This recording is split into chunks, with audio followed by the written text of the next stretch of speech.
Welcome to the show. Welcome to the party. So, Lo, what's up, man? Hello. It's a Furahi day. It's a day we kick the party going. Yes, and DJ Charm is not letting us go. But today we have visitors in the studio, of course, as well. So today we have deep conversations and, of course, also have beautiful vibe. And let's see what, tell us where you're listening to us from. And we want to know what you want to listen to, because DJ Charm is going to play for you one of the best music. If you know, you know. So leo ni ile siku. The party begins here right now. But Solo. Yes. Before we get to what we're going to discuss, you talked so much about Manchester losing. What is your problem? Manchester draw.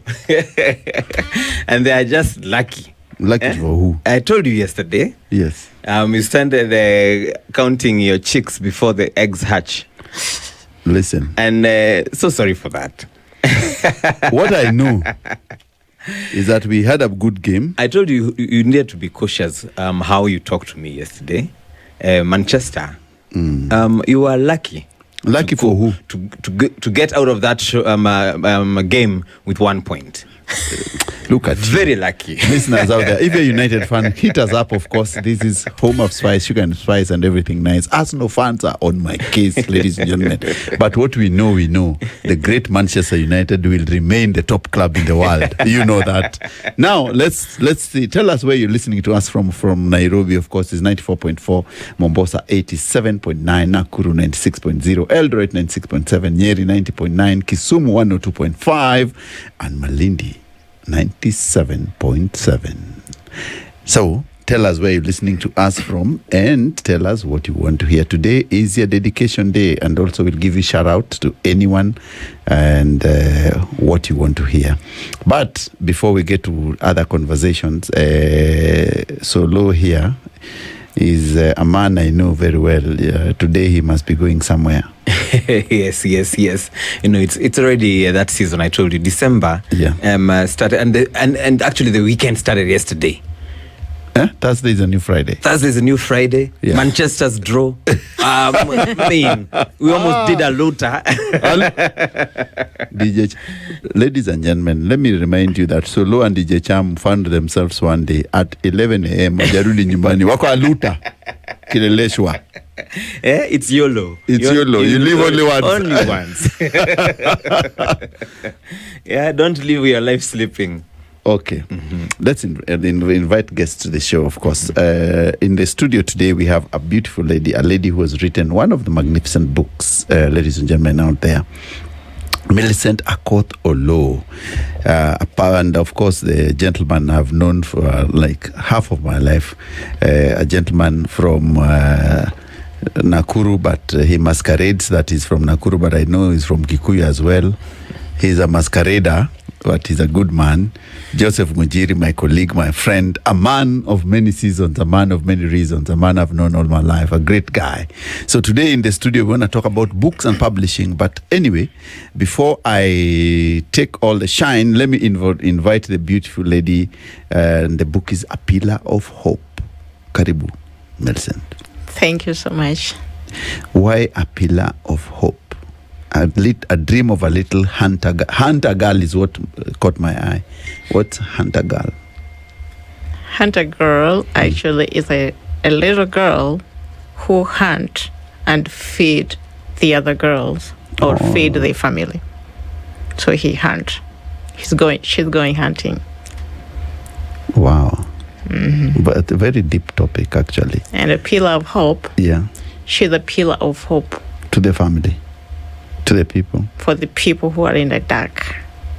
For the people who have been silent. For the hopeless people. For the voiceless. So how did you come to write this book, and how did you decide this is my story? I've read the blurb, and I can tell you, ladies and gentlemen, this book is fantastic. The blurb says, Millicent was only 8 months old when her mother died, 3 years old when the stepmother kidnapped her, and 4 years old when the uncle brutally raped her. She starts her life in carton room in notorious Nairobi slum.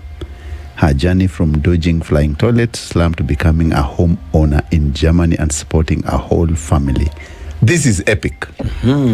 Very inspirational. Yeah, but also let's start with the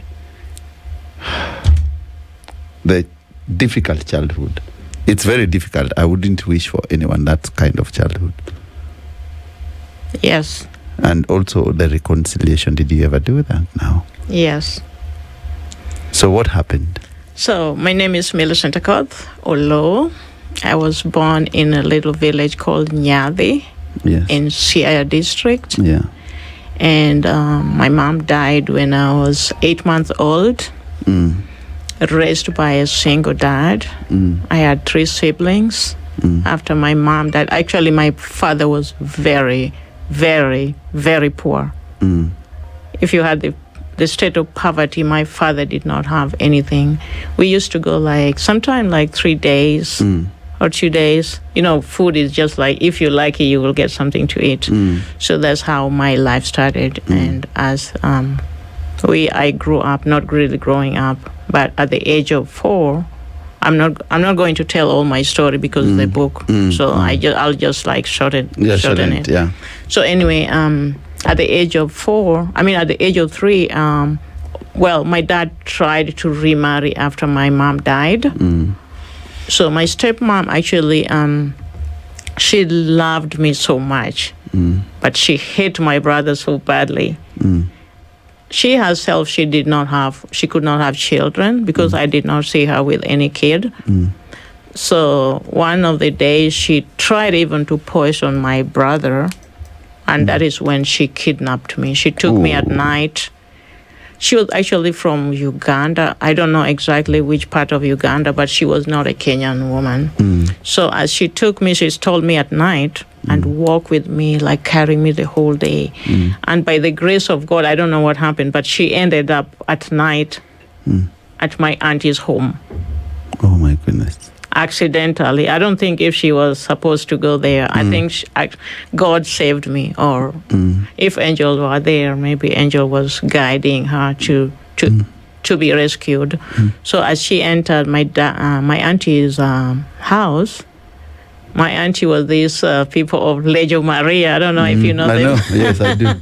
So she noticed that something is wrong here. Why this baby is so pale and tired? And she lied that, we were just stopping by and come and say hello to you. And tomorrow in the morning we are going back. But my auntie said, no. This child stay here with me until her dad come and pick her up in the morning.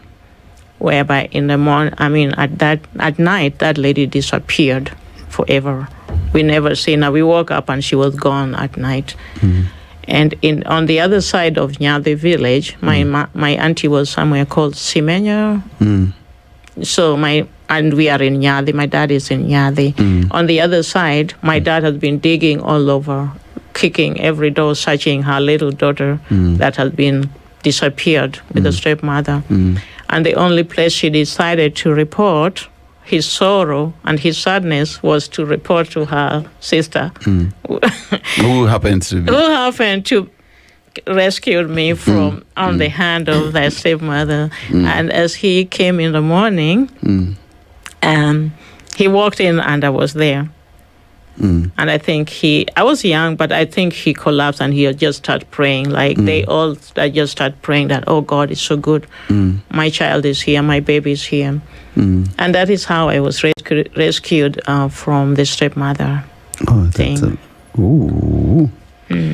It's very, very difficult to have such a difficult childhood. And then how did you move to Nairobi, and how did you end up in Germany, maybe in a nutshell? So before I even moved to Nairobi at the age of 4, both my sisters actually got married because of, that state of poverty, they have to be somewhere where they can eat or somebody will take care of them. According to me, I don't think if it was marriage for love, but it was a marriage for survival. Yeah, so at the age of 4, one of my aunties, I think the younger aunties, told my dad, to reduce the burden to go and live with me so that I could go and live with her. So she took me from Nyade. She was living in a place called Songo near Chemeli. I don't know if somebody know near Chemeli, Muhoroni. And the husband was as how do you call it, Dobby? You know, the one who just collect people's clothes and wash and laundry iron. But they were living interior of the scheme of sugarcane plantation. That is the place he was living. So as I was living with them, he could wait until my auntie go to buy things in the market, and he will come back at home and put water in the bucket with a soap and drag me into interior of sugarcane plantation and take off all my clothes and start washing me, put the soap in me, and then start abusing me actually sexually. First, at the age of 4, you don't even know that it's like, you just know that it's painful. Yeah. And it's bleeding. So he would try, like in front. If it doesn't go, then he put a soap back. And then, for the soap to make it more, I don't know. I don't know the feeling. But anyway, it's nasty. But that is how the abuse went. It was not one-time abuse. It was several abuse until I could not walk. And then when my auntie noticed that I was so sick, that I could not walk, that I was swollen, and he's the one who ran there and told my auntie, I caught this child playing with the sugar, trying to put the sugar cane in her, and that is where she got hurt, right? I could not tell my auntie because he already warned me, if you tell her, she's dead, or if you tell your dad, they are good at dead. And I could see him before. Anyway, he was beating my auntie almost every day. So, of course, beating her and threatening, if you tell her, die. So as a child, I did not tell nobody. I just kept it. And my auntie actually, she washed me until I was well. I was on my feet again. Then she brought me back to my dad. And that's how I did not tell nobody. I did not tell my dad until he passed. He didn't know anything about that abuse thing. Wow. That's very, very, very, very traumatic. Yeah. And so what happens after you go back to stay with your dad? So after I go back to stay with my dad, I think that is what this school was introduced, like free education. I remember that time of Moi, free milk, free education thing. So me and my brother, we joined primary school. Luckily, I was so smart. By the grace of God, before I even go to school, I could read the Bible because my dad used to teach me. So I went to join Standard 1, but for me, it was like a joke, like the kids have A, B, C, D. But for me, I already know all those alphabet. So it was boring for me. Actually, I skipped Standard 1 to 2. And that's how I went. And like my brother was in Standard 1 and me, I was in Standard, even though I'm the youngest, but I went to Standard 2. I skipped like the Standard 1 class. So after finishing primary, life was very tough. After school, of course, you go to school, we would wake up like at 3 a.m., go to Kulima Kwanza before you go to school with my dad. And then after that, you go and, fetch water, wash your feet, and take your book and run to school. There was no breakfast, actually. I never seen that there is a breakfast before we go to school. So that's how life went. Every day was the same challenges. You come from school, there was no time for homework. Actually, we would arrange, like my brother go and fetch water, me I go and search the vegetables, those wild vegetables. And sometimes my dad used to work in our field first at 3 a.m. and then after that he would go and work for people in other people's field, but not for money though, for food. Yeah. So sometimes when we come back from school, we will find that he had brought like maybe sweet potatoes cooked or githeri, and wuji, and then we will eat when we come at lunchtime. Sometimes there was nothing. We just come up at lunchtime. There was nothing at home. We drink water and we run back to school. When we come back in the afternoon, of course, there was no time to read the homework. Even to read the homework, anyway, there was no candle. Anyway, you cannot see your book because it's dark. We took an ISO, Makero, whatever, ISO. Koroboy. Yeah. So we would not do the homeworks. But to me, even without doing the homework, I would go and pass like 100%. So by the grace of God, my brother was not so smart. So my brother actually get bullied, like, oh man, he was so bold and kicked and called names terribly. Abused, those bullying in school. Yes. Yeah. So on the other side of us, also, the people in the village, you are poor, you don't have anything, you are being called name, you walk with no clothes, because by then there's no shoes, actually. The uniform is torn, so you'll be called with all those names. But that's how life went. After primary school, I passed so well, actually. And of course, there was no school fees. My dad could not pay the school fees. So I ended up not joining secondary school. Back again in the village. In the village, of course, you're challenged with those toughness of, old people, like, oh, a daughter of somebody is now grown. I think it was like maybe 16, 17, you grown. So the old people come and want to marry those young girls.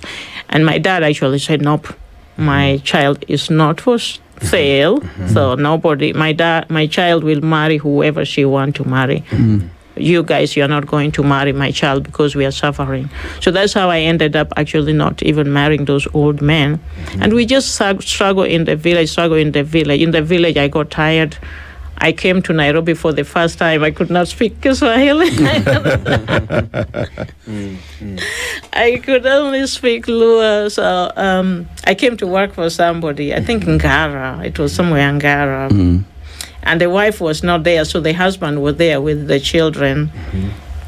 So the same traumatic, like these dramatic traumas came again at night. And the first day I arrived, so the man showed me the room where I was supposed to sleep after I washed the children. And at night, he came and knocked at the door and he wanted to rape me. And I was already, with those traumatic from, I think, child abuse. So I was already tense. And I said, nope, I ran away. And the following day, what he did, he told me to pack my thing, that I am going back home, that I cannot work. He told his wife that, huyo umeleta hapa mjinga hata hajui kuosha. Hata kuna kitu hajui Kiswahili, there's nothing she can do here. She cannot even talk to children. She only speaks Luo. So anyway, he ended up dumping me at the Nairobi railway station with no ticket. Oh. He left me there. And told me, just wait here. I'm going to bring you a ticket. And that is how he went. Oh, my goodness. Wow, that is... So how did you get yourself back to the village? By the grace of God. God always sent the angel to rescue you. So as I was standing in the Nairobi, and you don't speak Kiswahili, so you cannot even ask anyone, like... how can I get the train to Kisumu? So I had another lady speaking Luo, and to me, I didn't care whether she's from which Luo. I just ran to her. You could communicate. Yeah, I just ran to her and I told her. I was crying. I said, like, somebody dumped me here in the morning, and now it's in the evening. Actually, I haven't eaten. I don't even know where to go. And I told her, that person, I don't think if he's coming, because since morning he never came back. And then I told her story, and she's the one actually who bought me the trains. She was also traveling to Kisumu, so. She traveled with me to Kisumu. They were living in Kondele, if I'm not wrong. And she was living with her grandma, and we stayed there for a week. And after that, the grandma bought me a ticket to go back to Nyadi, and that's how that drama ended. Wow. Sexual molestation, of course, has very severe psychological trauma. What was going through your head all this time? Because it happened to you when you were very young. I mean, were you in constant fear? Were you having nightmares? What was going through your mind all this time? You are in pain. You are angry. You are in a darkness.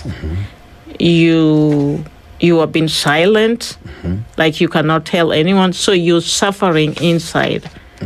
You're suffering in the darkness. You have a pain, and then you come like a hate. You hate them, but you've been silent permanently. You cannot talk and discuss it to anyone. So you're just keeping it. So that, I think if it's on, I don't think if I'm the one who went through that. I know even as I talk, there's so many children are still being silent and being abused. Abuse is not just sexually. You can be abused emotionally. You can be abused physically. You can be abused financially. So abuse came with all kinds of different things. And if I'm not wrong, I'm very sure that even men are being abused every day. But a man, as you guys, you always call yourself, you're strong, you feel shy, you feel ashamed to tell somebody that somebody abused you. So you keep it silent. Because as a man, you cannot be a woman like, oh, people will laugh at you. Oh, hey, who may abuse you na mutu, you know. So to me, as I wrote that book, it should be also, men also are humans. And I think this is something awareness got to be raised there. Whether they are men or boys. I think you guys, you are aware of the Catholic priest who used to abuse boys, you know, in church. And I'm pretty sure it's still happening right now. And child sexual abuse is not just an African issue. It's global. It's a global crisis. And it needs to be tackled with every tool people can use. And the people who went through trauma like me, some of them have been silent forever. They're suffering just like me in the darkness, so scared to say it. Or you think that nobody care. Or who will listen, you know. Or you will be blamed. Oh, it's your fault. Why did you let that happen? Because even the time I wrote the book, some people will even put the comment like, oh, mbona huku kimbia?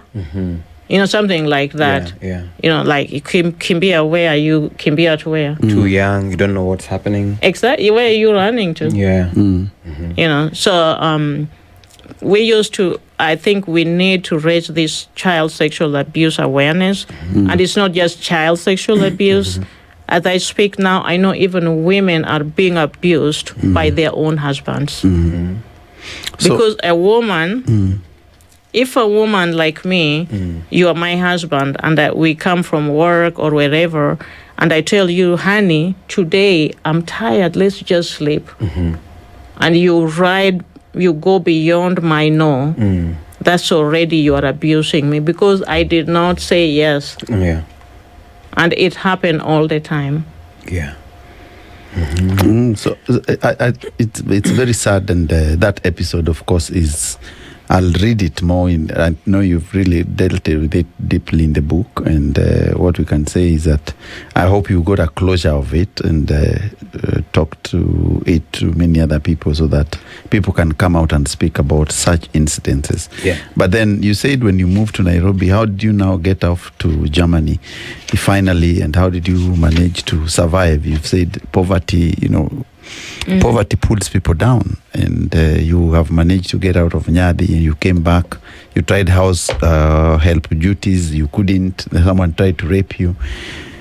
How did you come to Nairobi, and how eventually did you leave the city? So as the struggle and the poverty, now I'm back in the village, and the reality hit. You know, now you are grown. You're tired of walking without the shoes. You are tired. You see your colleagues, your friends are wearing nice dresses or shoes. They are living a better life.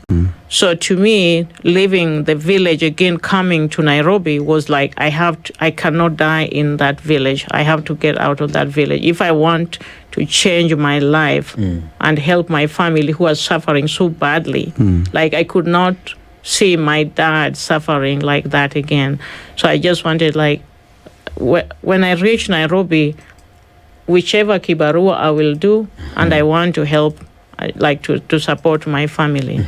So I came back to Nairobi. One of the girls I knew, one of the friends, she was living in Kariobangi. So for the first time I think by then was only train. We took the train, and she came and picked me up, and I ended up landing in Kariobangi where she was living.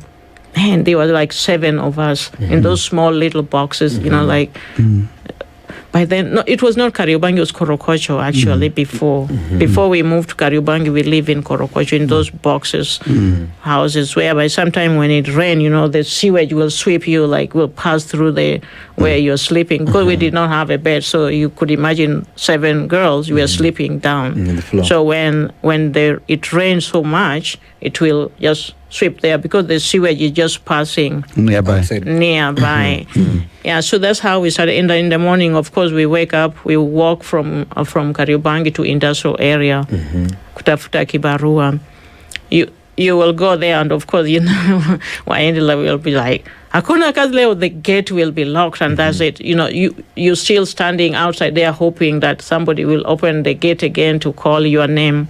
It was Nothing always happened. by chance. Nothing happened. So then you tarmac again. You know, you are walking because you don't have a fare anyway. So you'll be walking back again to Kariobangi. The following day, you don't give up. Yes. You wake up It's again. every day. You wake up again at 5 and you walk there. If you're lucky, you'll get kibarua. You work that day, you get paid, and that's how we survive. The other one will be called. The other one will not be called. And whoever called, we used to have like a team. If the other one gets something, we eat. The other one gets something, we eat the other day. And that's how I started living in Nairobi. So how did you end up now going to Germany and to settle in Germany and things opening up and now the career-wise and you come back to develop your home and all that? So coming to Germany after struggling in all those Kariobangi, all those things, I happened to... One of my friend was working for a white lady. She was a British lady in Westland. So she knew me, and she knew somebody also who is looking for a maid. Okay. But you know, now you at least that is a better paid. You're working for a Muzungu, they pay you better. You stay there. And I met that person, and I worked for that person. He was American, living in a state house. So I moved there, and I started working with him. And he was so kind. So actually, the time he knew me, that is when he wanted to meet my parents. And when he went to in the village in Nyadhi, he saw that poverty that. Like nothing. Even manyumba to anyasi, they're like, you know, just leaning. Everything is like nothing there. And that's how my life changed. From there, my life changed. The money he was paying me, I could support my family and support my dad, and they could eat better, better than before. And but he was still working for people actually. Yes. In the shamba. But my dad taught me something. To be kind. Be kind. He used to catch fish. You know, when it rained, the fish, he used to go and catch fish. Big fish, actually, back then. I don't know what happened now. They are not even one fish. Pollution in the rivers. Pollution. Exactly. So he used to catch fish, and me and my brother will be running all over the village, giving people fish for free. And me, I will be so angry. Me and my brother will be going there very angry. Because like, why is he giving the people and me when we are suffering, when we are hungry, nobody gave us food. But he used to say one word in Jalu, like, magochemo tugi ochamo kawuono to kinyo pielo, you know, like he will eat and go to the bathroom. Yeah, so that's why I stay the way I am, because of my dad. To me, my dad is a hero. Yeah, without him protecting me or protecting the whole family, being a dad and a mom at the same time, I think I wouldn't been here. So anyway, going back to Germany, after working for that guy met somebody, and of course, I could not work for him anymore. He went back to America, and that is when everything shattered. So I ended up, I had a little bit money I was saving while I was working for him. So I opened a kiosk, Tuya Chakula Kariobangi. And since my two sisters were suffering so badly, like the husbands who married them, all of them were drinking and beating them. So I went and I saw them suffering thin, and I said, like, okay, now that I have this small kiosk, I'm going to bring my sisters also here with me. So we all came and started that kiosk business, cooking, and people could eat. It was going so well. People, Manamba, Matatu, they could come and eat there. And that is how we went. And as that thing go by, the owner of that place saw that we are now stable, that we are doing well. Making money. And that thing was closed before we know. Wow. He took it, and now we have been scattered again. Our where we are living, we could not pay the rent anymore. Everything was locked in the house. One of my sister, the elder sister, went back to Kisumu. The other sister moved in Chiria of Korokocho. Me now stranded. So I didn't have a choice, but I went to. I called one of my friends who was living in Mombasa actually, and she said, "Oh, Millie, kuja tu, instead of don't go through that. Kuja tu nini." She was a tailor. Kuja tu ukae na mimi. For the first time, I went to Mombasa and I stayed with her. So I'm bored. I don't have anything. And one of the weekends, she said that, Millie, we cannot live like this. Let's go out for a disco. You're young, So we went out for a disco. And the disco we went, it happened like a disco where all the tourists are. So we hit the floor, you dance, you're young, all your problem is behind you. You don't want to think about all your problem and your stress. And we only had the money to pay the interest. We could not drink anything. You must dance. That one you must dance throughout because you cannot sit down. That's what I'm saying. Like you cannot. You'll be kicked out. Yes. You cannot sit down. The bouncer will kick you out. Mbona mjakunywa na mnajaza viti? So what happened on the dance floor? So on the dance floor, he explained it perfectly. Yes. Yes, the bouncer will come and mnajaza kitty. What are you drinking? Yeah. So your job is to dance. Whether you dance. Keep on dancing. Keep on dancing. So anyway, we kept on dancing. And then there's a white lady. It's a mix-up disco with all tourists, all kind of tourists from all over. So a little white lady started dancing here, and they dance all around us. And now we also like join us. We dance with them. And when they finished that, when the music stopped, they asked her, "Oh, mlikuwa nakaa wapi?" We don't know. Okay, she was first of all she was not speaking English. She was a German. She was only speaking German, but you could communicate with her, like where you standing. And the husband was speaking English actually. So we said, no, we are not sitting anywhere. Yes. So that's when they invited us where they were sitting, and we went and joined, and then we danced, and then that's how we started talking. And they asked us if we could. She wanted to buy things, like locally things. And they asked us if we could take them to buy local thing without Muzungu price. But to me, I'm from, I don't know Mombasa. I'm just like them, but you cannot tell them that you don't know. So my friend knew Mombasa. Then the following day we met them and we went to this big market called was Congo Air or something like that.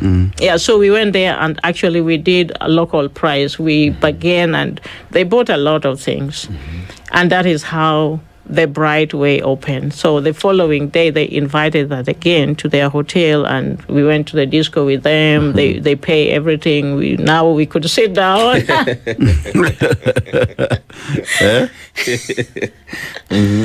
Yeah, now we could sit down and dance and talk and drink. Even though we were not drinking alcohol, we only drink sodas.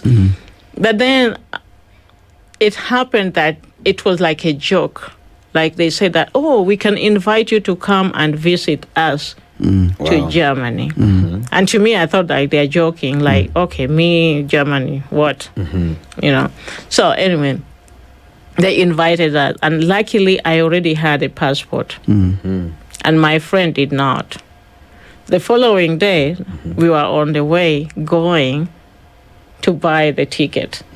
Back then, there was no visa to go to Germany. There wasn't. It was a free visa. It's a free, it's a free visa. Yeah, so 3 months you could go to Germany for free. Yeah, even UK. Exactly. Yeah, UK also. You could go for free 3 months, but then you have to leave the country and then come back. So we went and purchased the ticket for me, and we knew that there was no visa, and they wrote invitation. And then after that, they were flying from Mombasa, and me, I had to fly from Nairobi. Mm-hmm.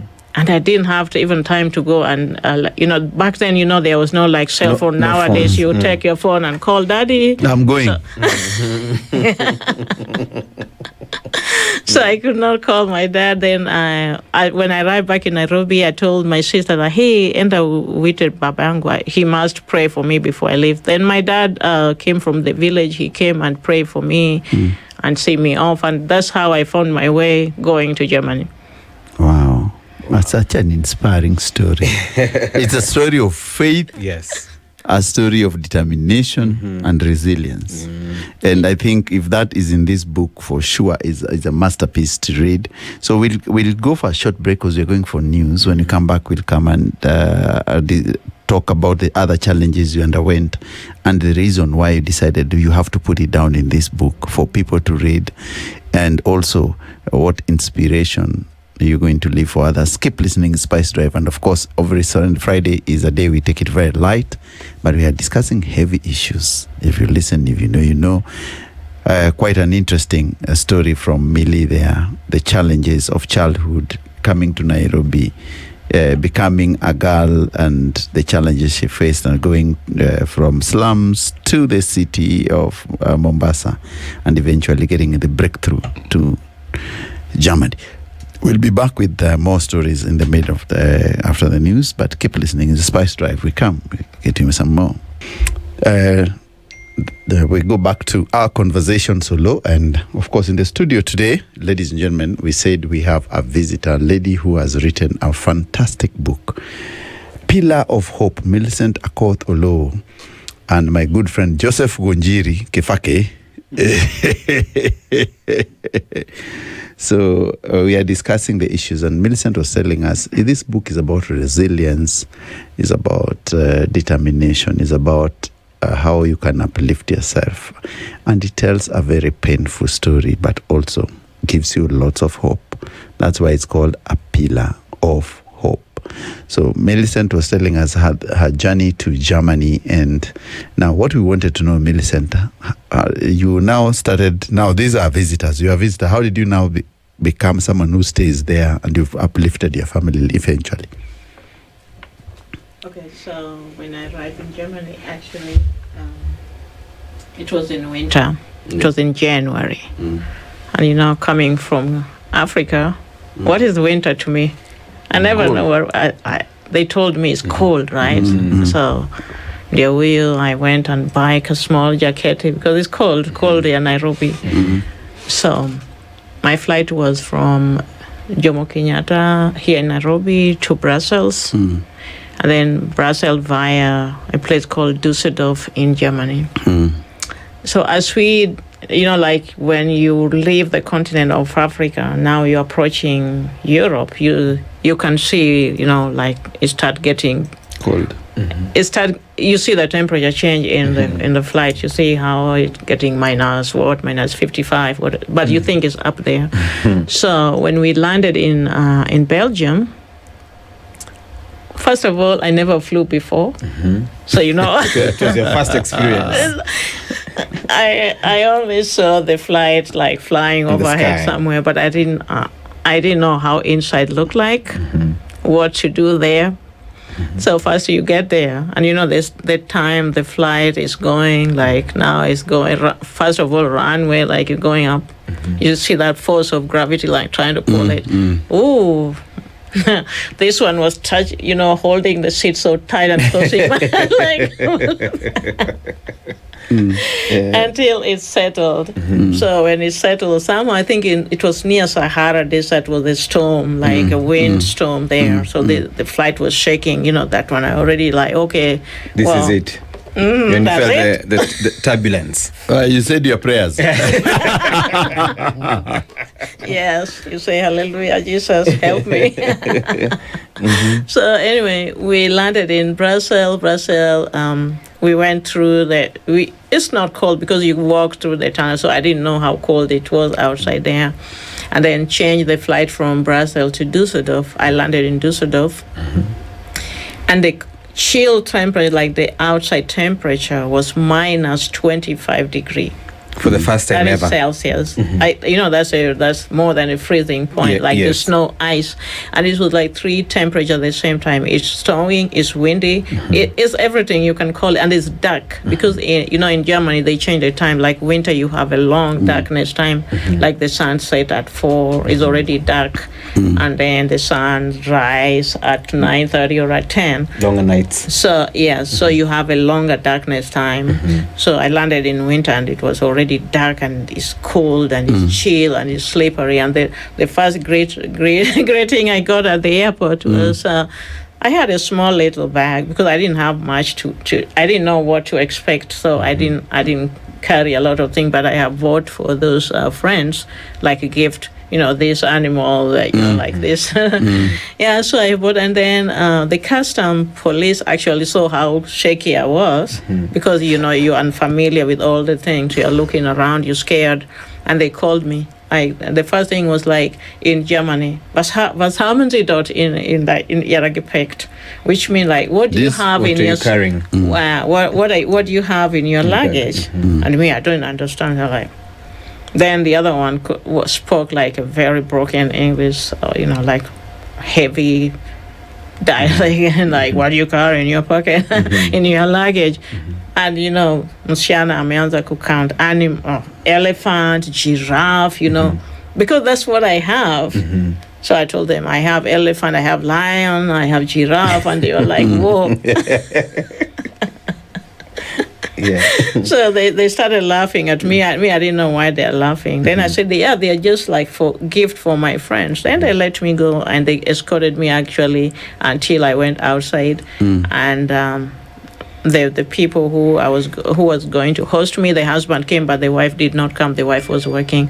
So that was the first time, like just opening that door when that big door opened with a cold. Cold, yeah. It's winter. Because you didn't know that the airport is air conditioned. And it's warm. A little bit warm. No, it's air conditioned. It's warm. It's warm, of course. It's air conditioned.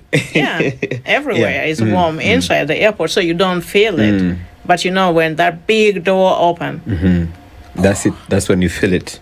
No, it just beat you, like all your body is frozen, like my lips, my hands. I started shaking with my little jacket and the shoes. You have to wear, like in winter we have the special shoes with the soles which can not slip. Like this one, you will fall. So I had regular shoes. The first grit was fall because that was very slippery. I fell, and it like all my hands were frozen. Like, everything is frozen. Your nose, your lips. And I was like, oh my God. And okay, you want to go back? Go back where? You cannot go back. There's no going back. You must survive. You have to survive. Yeah. There's no going back. So we went and we started driving. The road was very slippery. And the German, they love cussing. He cussed all the way until we reached. And now that he's cussing, me also, I join him because even me, I hate it. And that was your first that was my first Dutch word that you knew. So we just like all of us, the German use the word like shit. Yes. Anyway, so they use scheiter. So to me, I had it, and I didn't know. Then he explained and everything is shit, So I also started, yes, it is. So it took us like the place where we could, from the airport to where he was living, normally could have taken like 30 minutes, but it took us 2 hours. That's how when the road is slippery, you can only go like 30 kilometers per hour. You cannot drive that fast. And he was cussing all the way until we arrived. So when we arrived home, oh my God, I was so happy because the room is warm.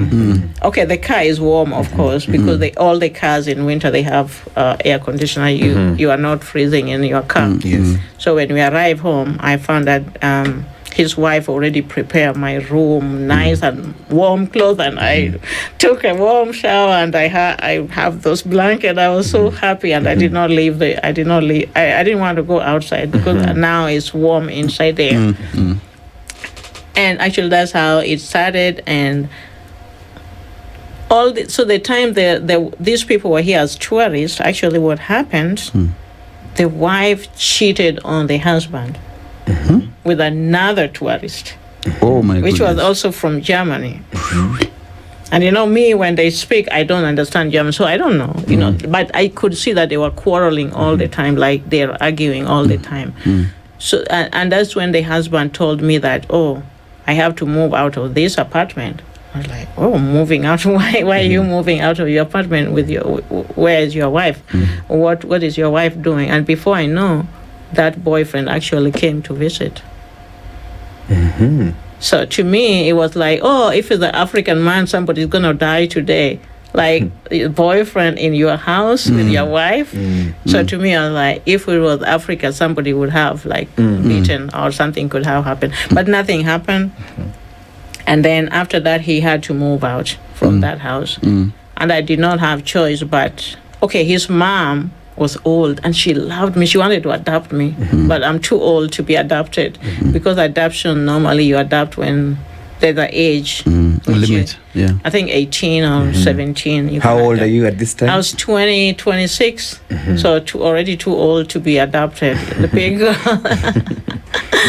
So she could not adopt me. So I had a choice either to stay there with his wife, which we cannot speak, and she already have a boyfriend. Oh my goodness. Or to move with a ex-husband, with a husband now, and the mother is there for me. Even though we don't talk, but I know she can tell me with hand and bring me things. So I moved out where the husband was going. And he had a 2-bedroom. I had my bedroom, he had his bedroom. So in between, he had so many things happen. So he started revenging.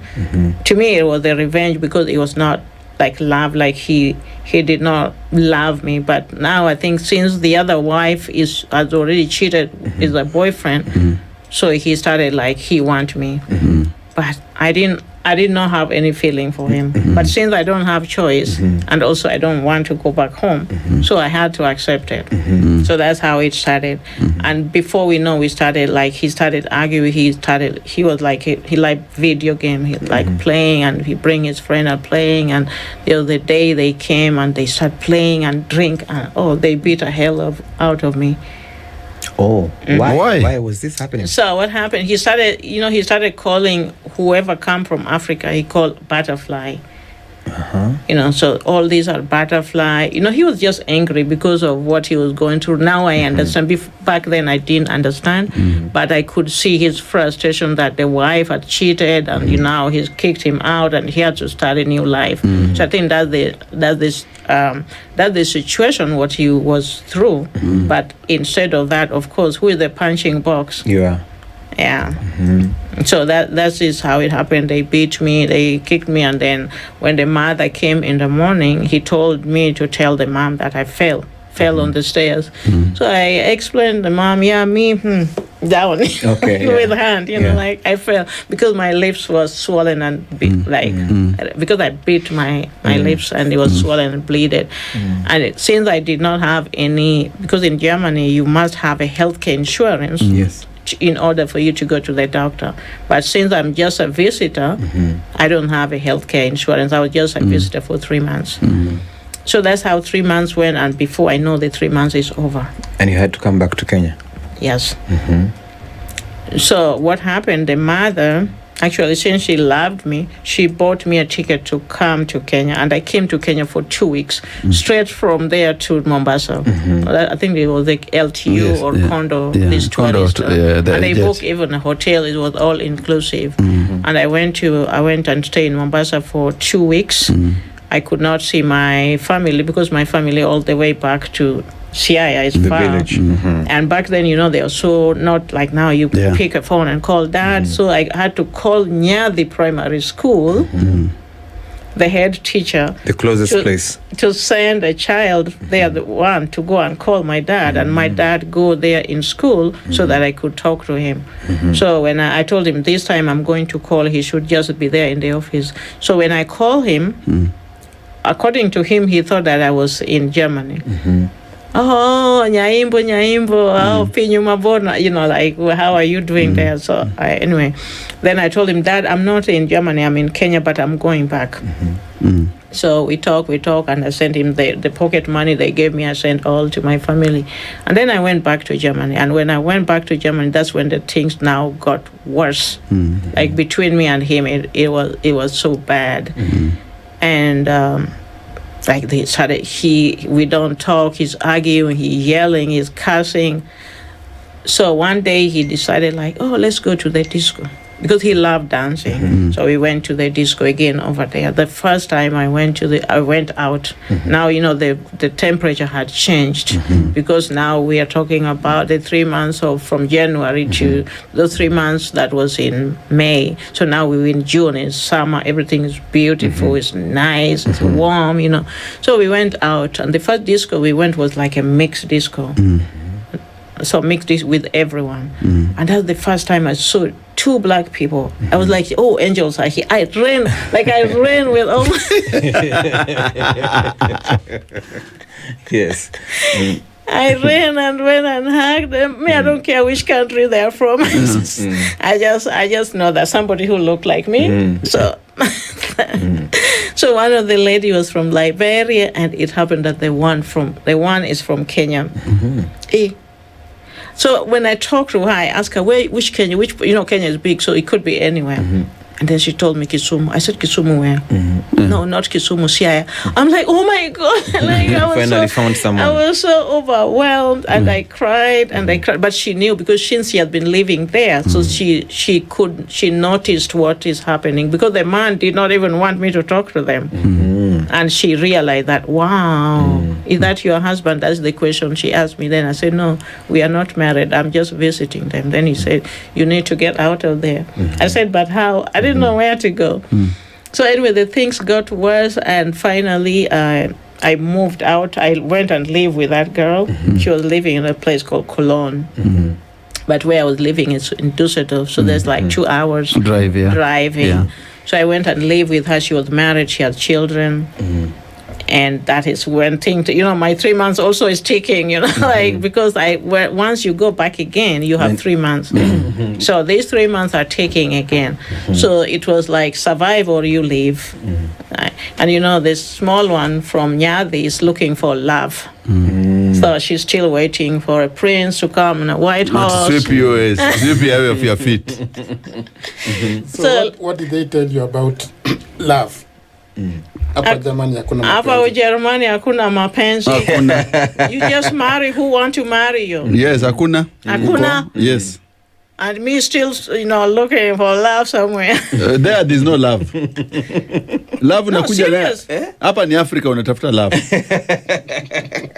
In Germany. Ni biashara. Like love. I can imagine, because this story from all the trauma from when you're young, to trying to do business, you thrive a little bit, you're kicked out. Now you have gone to another country. I can imagine the culture shock. You still don't understand the language. Racist. There's a lot of racism as well. Discrimination. So what happens next? What happened next is another shocker. No work still? How can you work? You don't have a work permit. You're a visitor, remember? A visitor, yeah. So you can. Those 3 months is just visiting, and by then it was not this Schengen where you could travel to other European countries. So you could only, because by then they were still using the Deutschmark, which meant there was no European community. Yes. Like now we are European. Yes. I can travel from any European country to the other without a visa, without any restriction. So my visa was only for Germany. And it's a tourist visa, which means you can't work. You cannot even clean. Well, even if you can, which language are you speaking? You can't speak. You can't communicate. You can't do nothing. Even if you're cleaning for somebody and go and clean the bathroom, you don't even know what is the bathroom in Germany. So I could not do anything. So in Cologne, living with this lady, they already told me hakuna mapenzi, and me still trying to get impossible happen. So they introduced me to an old man, and I was like, oh my God. But since I don't even have a place to stay, because they already say either you go and stay with an old man or you go back home. You find your way. You know, like you are on your own. So I did not have a choice but to surrender and go and stay with that old man. Old man wanted to marry, of course, young girl, beautiful. You know, who doesn't want that? You know, something new. You know, so he actually went with me to the foreign office, and then add me 3 months, that saying that, oh, he want to marry me. So they add me a visa for 3 months. But before 3 months happened, he already booked he wanted to go on vacation. But I could not go with him because my visa restriction cannot allow me to travel to a another different country. So he went on vacation by himself. He was going to a place called Croatia.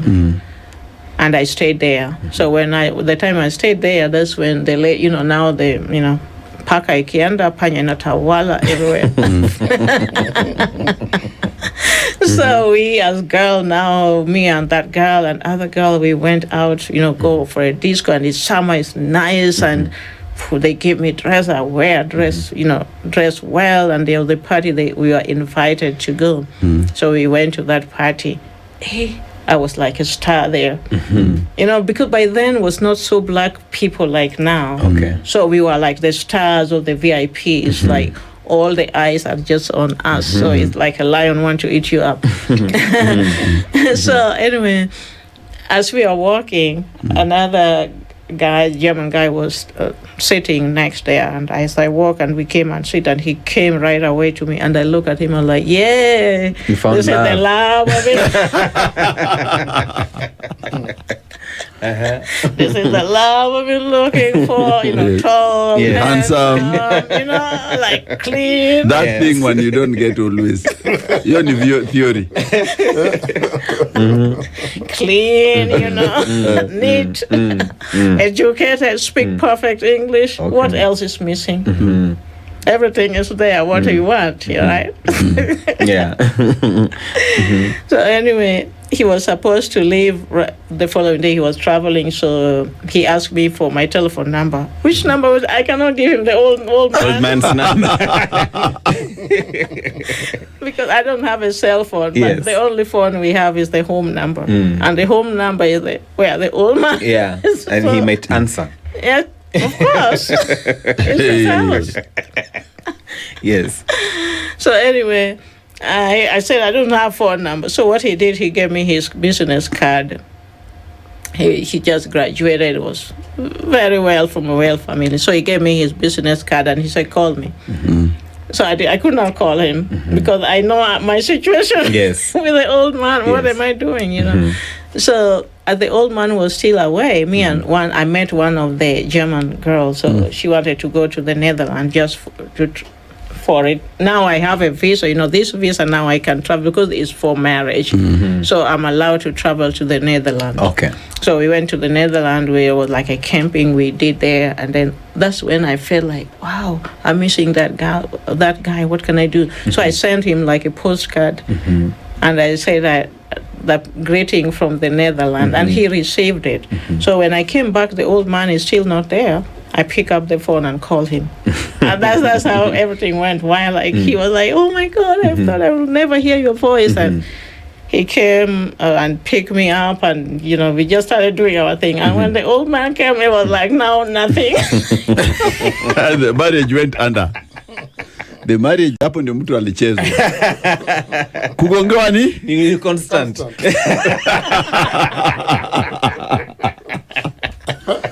You must learn this. Kugongewa ni nasi mayai. So your Prince Charming is here. My Prince Charming is here. We attracted to each other, badly, like crazy. And here you are with him. And he noticed it because as soon as he came back, everything changed dramatically, like boom, like everything changed. So he realized, like, what happened? He started complaining to my friend that, oh, your friend, she doesn't even hug me, she doesn't kiss me, she doesn't touch me. Something went wrong. So he started threatening that he's going to revoke that visa. Okay. You know, so I was scared, like, oh my God, he's going to revoke the visa. Then you know you get deported right away. Yes. So before he revoked the visa, I was away. I was on my feet again running. You know, just keep on running. So I ran. Before I ran, let me put it back. Before I ran, while he was still out there, we went to another disco with these ladies. Now I met the Prince Charming. They are jealous about my Prince Charming. You know, they don't want me to talk about him. Oh my They already goodness. discouraged me. Hakuna mapenzi, you crazy. He will not marry you. Yes. You know, here you come to look the papers. You did not come to look for love. If you're looking for love in the wrong place, Go home. go home. Yeah. So anyway, we went to the disco. Me, I don't drink. And the place where we are staying is a big city. So at night, it's like disco is like from here to, it's just from disco to disco. Like you jump from this one, you go to this club, jump from this club. And you know, they smoke, they drunk. And me, I'm so bored to hell. And they speak German, I don't speak German. So me, I'm just following them. So at midnight, I felt tired. And I told them, oh, Aki, jamani, twendeni nyumbani. Oh, are you kidding us? We're going home now? Oh, you old woman, go home. So anyway, I could not go home by myself. So they arranged. They said, okay, if you're tired, you want to go home, you can share the taxi with somebody, and this will be cheaper, because I didn't have money. Of course, I'm not working, right? So they arranged the taxi with one of a white guy. I didn't talk to him, but they said he was going the same direction, so it will be cheaper, like 5. That was 5 Deutschmark, and I had 10 Deutschmark. So we took the taxi came, and the taxi picked us from that club, the club where we were. They want to stay until morning. Me, I'm tired. I want to go home. That is what something bad really happened. So as we took the taxi with the guy doesn't act like he doesn't speak.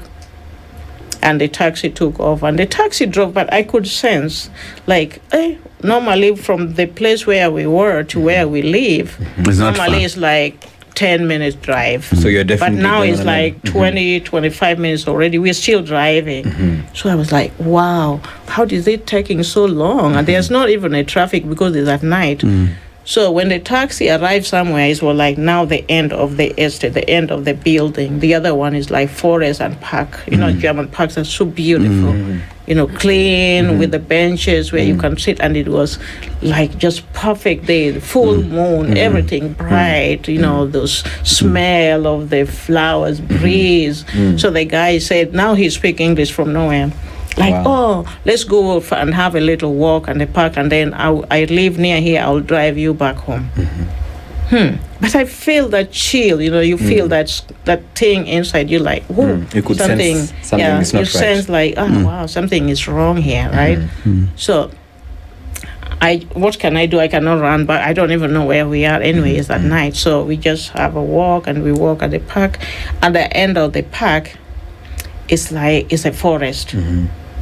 So the forest, we started walking, and before I know, the dude touched me like here. Shh. I don't know what he pulled. I wonder whether it was a knife, because I would not dare to look. But he pulled something and said, if you shout, you die. And he pulled me all the way to interior of the forest. You know, those big, tall trees. You know, German had big, tall trees. So until we were like interior of the forest. And then he told me to remove all my clothes. I did. Of course, you cannot, what can you do? And then he looked at me, and, you know, he was like, I think these people who are mentally disturbed, like he looked, just looking at me, he was like, oh my God, you're so beautiful. Oh my God, you're so beautiful. You can make a lot of money for me. You are my wife now. You know, so he's acting like that.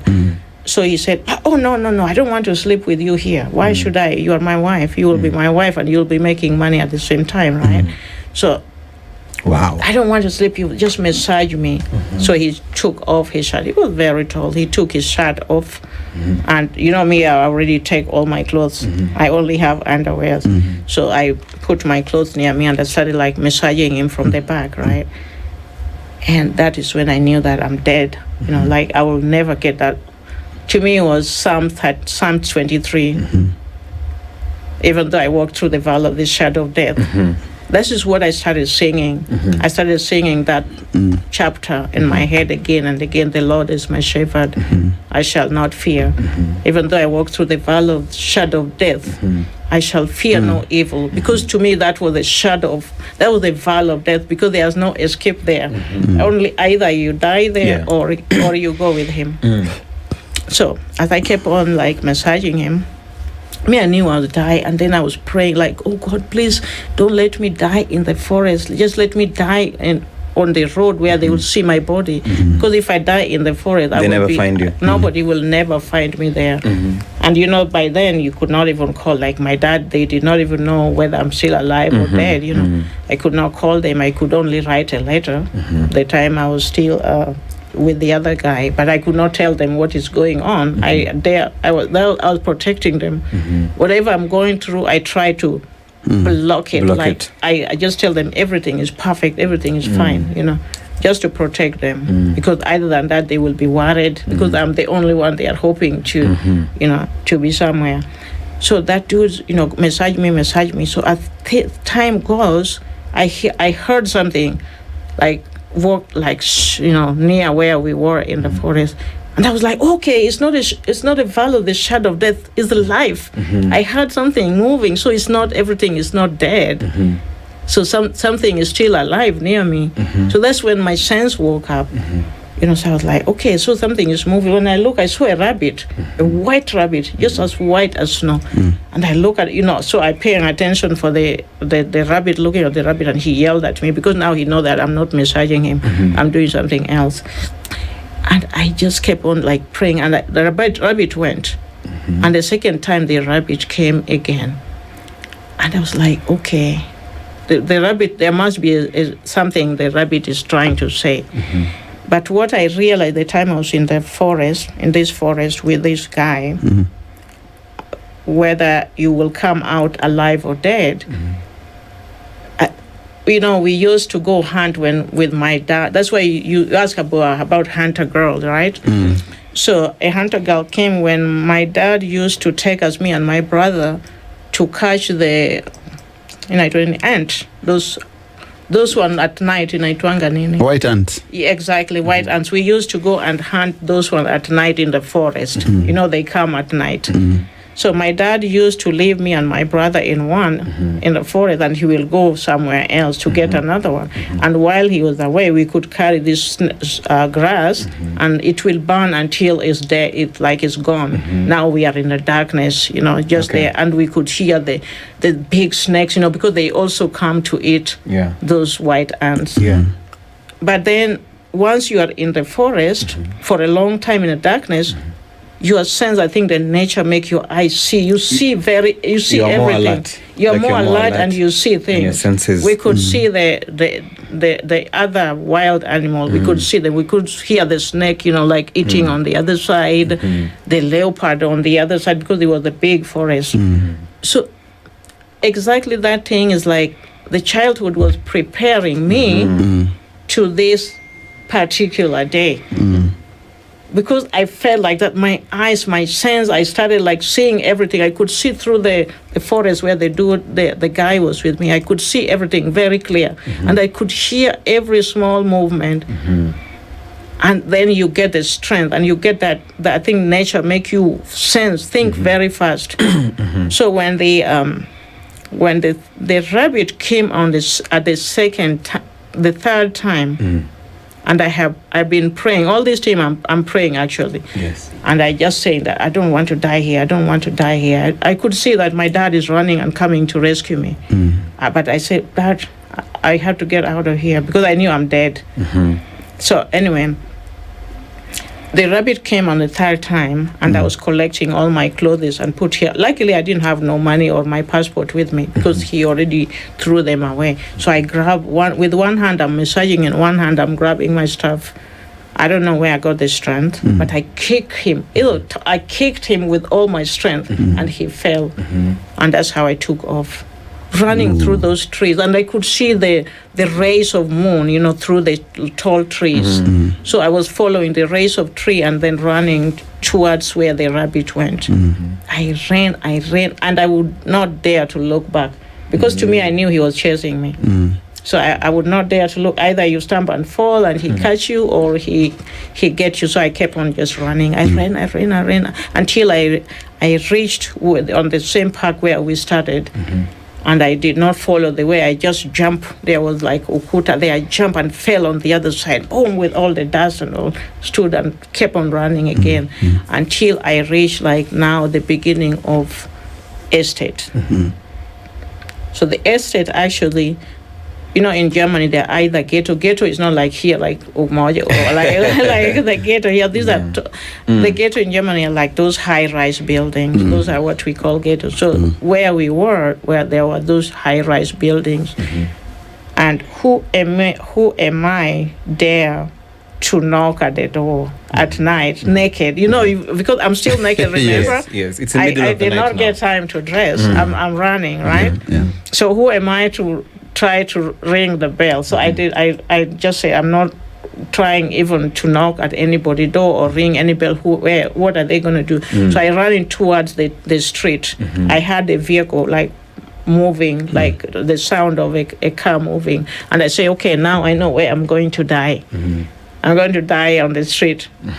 So I ran toward the street. I ran, and I had another vehicle is coming, and I was timing that vehicle. So as soon as I know that he was like there, I jump on the road for him to kill me. Wow, you wanted to commit suicide? No, I didn't want that guy to kill me. I wanted to die on the street. Remember, I was not suicide, but at least I should die on where you can be found, where they will find me. So he stopped. He braked like right here next to me. And I don't even know whether that's either him or maybe him, maybe somebody else. Just the co-driver door open without nobody talking. I jump in, and the car took off.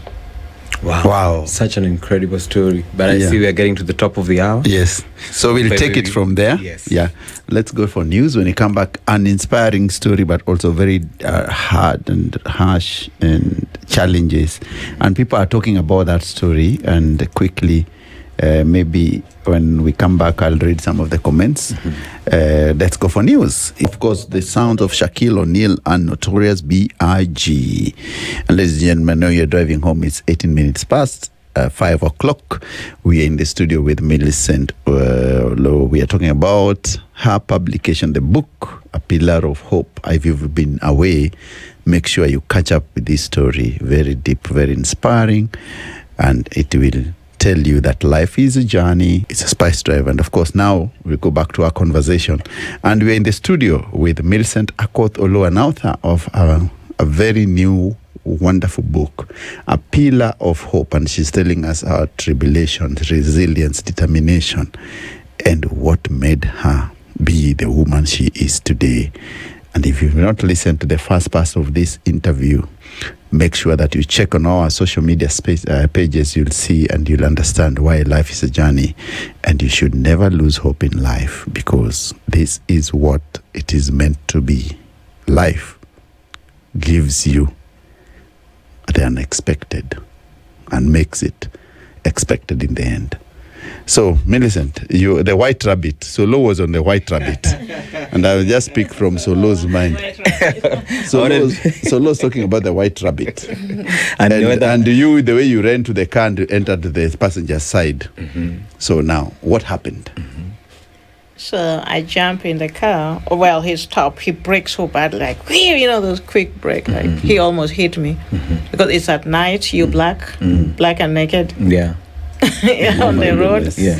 I think he was shocked because some of those white people, they never seen a black person before, and now here is on the street jumping a black woman in front of you and naked. So I think he was shocked, but somehow God already planned everything. So he opened it. He opened the co-driver seat door, and I just jumped in, and he took off without saying anything. He did not talk to me. We did not talk like almost 10 minutes. He was still driving, and nobody talked. And I don't dare to look at him because to me, I thought maybe he's the same guy who wanted to kill me. It was too good to be true. Yeah. So I did not dare to look the person who is driving. So after 10 minutes, he slowed down and moved out on the side road and stopped. And then I heard the voice saying, like, "Can you dress up?" And that's when I realized, okay, that's not him, because he speak English, and also the voice is different from the one who wanted to kill me. So I dressed up.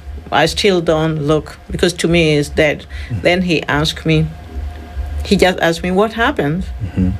And I said that somebody kidnapped me, somebody wanted to kill me.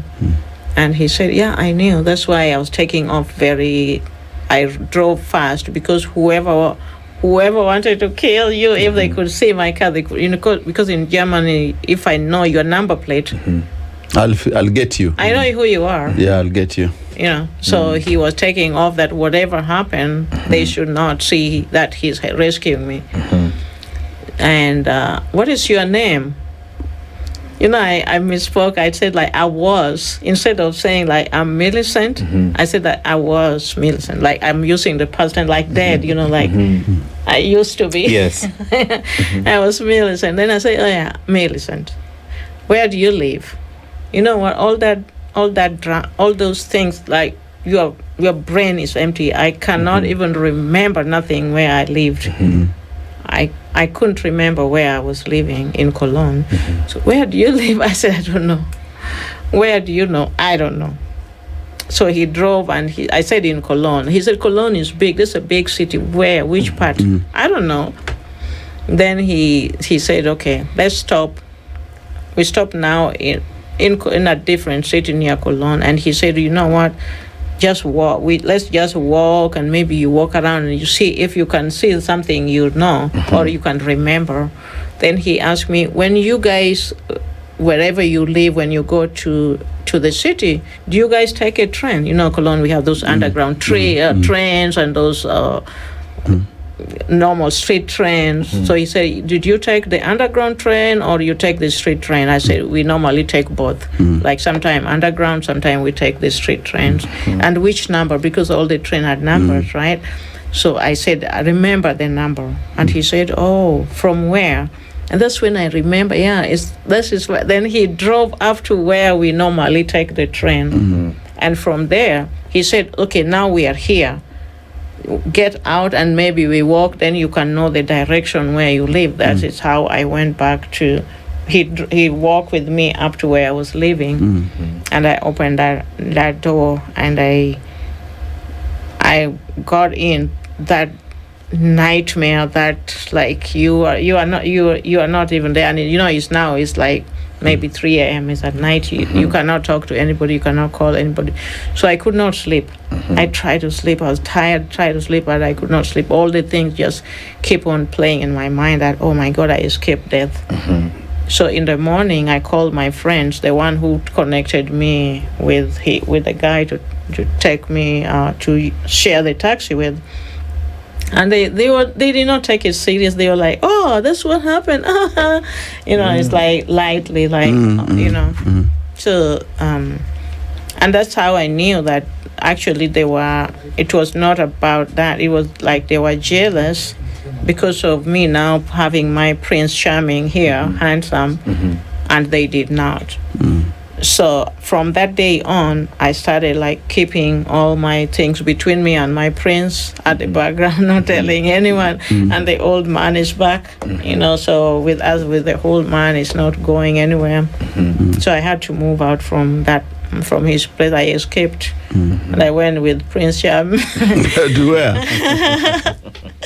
And Prince Charm could not marry because he just graduated. He's still not settled. His parents will never see a black person. They will not accept him to have a black woman, and he was not ready to marry. So anyway, I stayed with him.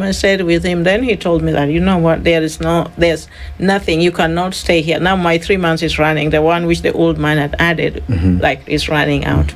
So actually, I was underground for a while, like illegal, totally like homeless. Yeah. So I met one of the lady also. She was from Kenya. She was also struggling, just like me, to settle down. So it was just now we protect each other, like we are partners. We protect each other and we work. And we met some people who actually they are the one who bought us a ticket again to we hide our passport, because you have been living illegally. You cannot leave with Yes. the expired Yes. passport. The police, we went and reported that the You visa, lost them. actually we lost our passports, and we want to go home, and we came back to Kenya. And when I came back to Kenya, I got another passport. And then I went back to Germany. And now the second time when I went back to Germany, I said, nope, now there's no love. I surrender. Ni biashara. Yeah. And now I surrender. I agree. I agree with what they have been telling me. There's no love. So whoever come, first come, serious, marry, whether you speak not, is just... Are you learning any German by this time? Of course. I've you been do. there 30 years. I speak German. No, I'm saying at that time. With where? Where would you learn Nobody. it? No, because you're still not settled, so you cannot go to school. Okay. You just learn the throwing. You hear people speaking, but you don't know them. Like Guten Tag, Guten Morgen. Those ones because those are basic. Basic. Like you hear people saying all the time, but really speaking, I was not speaking German. So at what point did things start looking up? So things started looking. So after that, I got married. I remember first come, yes.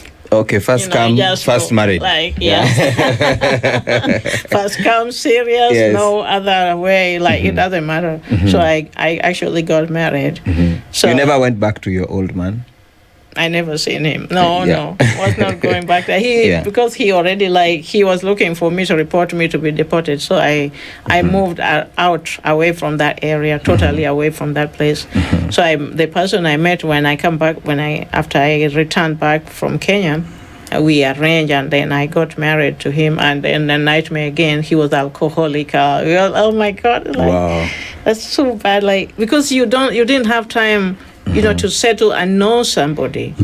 You don't have that time of let me stay with him and know who he is, And then know married, his characters and all this. Either you marry him immediately or you are leaving. But to me, I said that nope. That now I'm not leaving.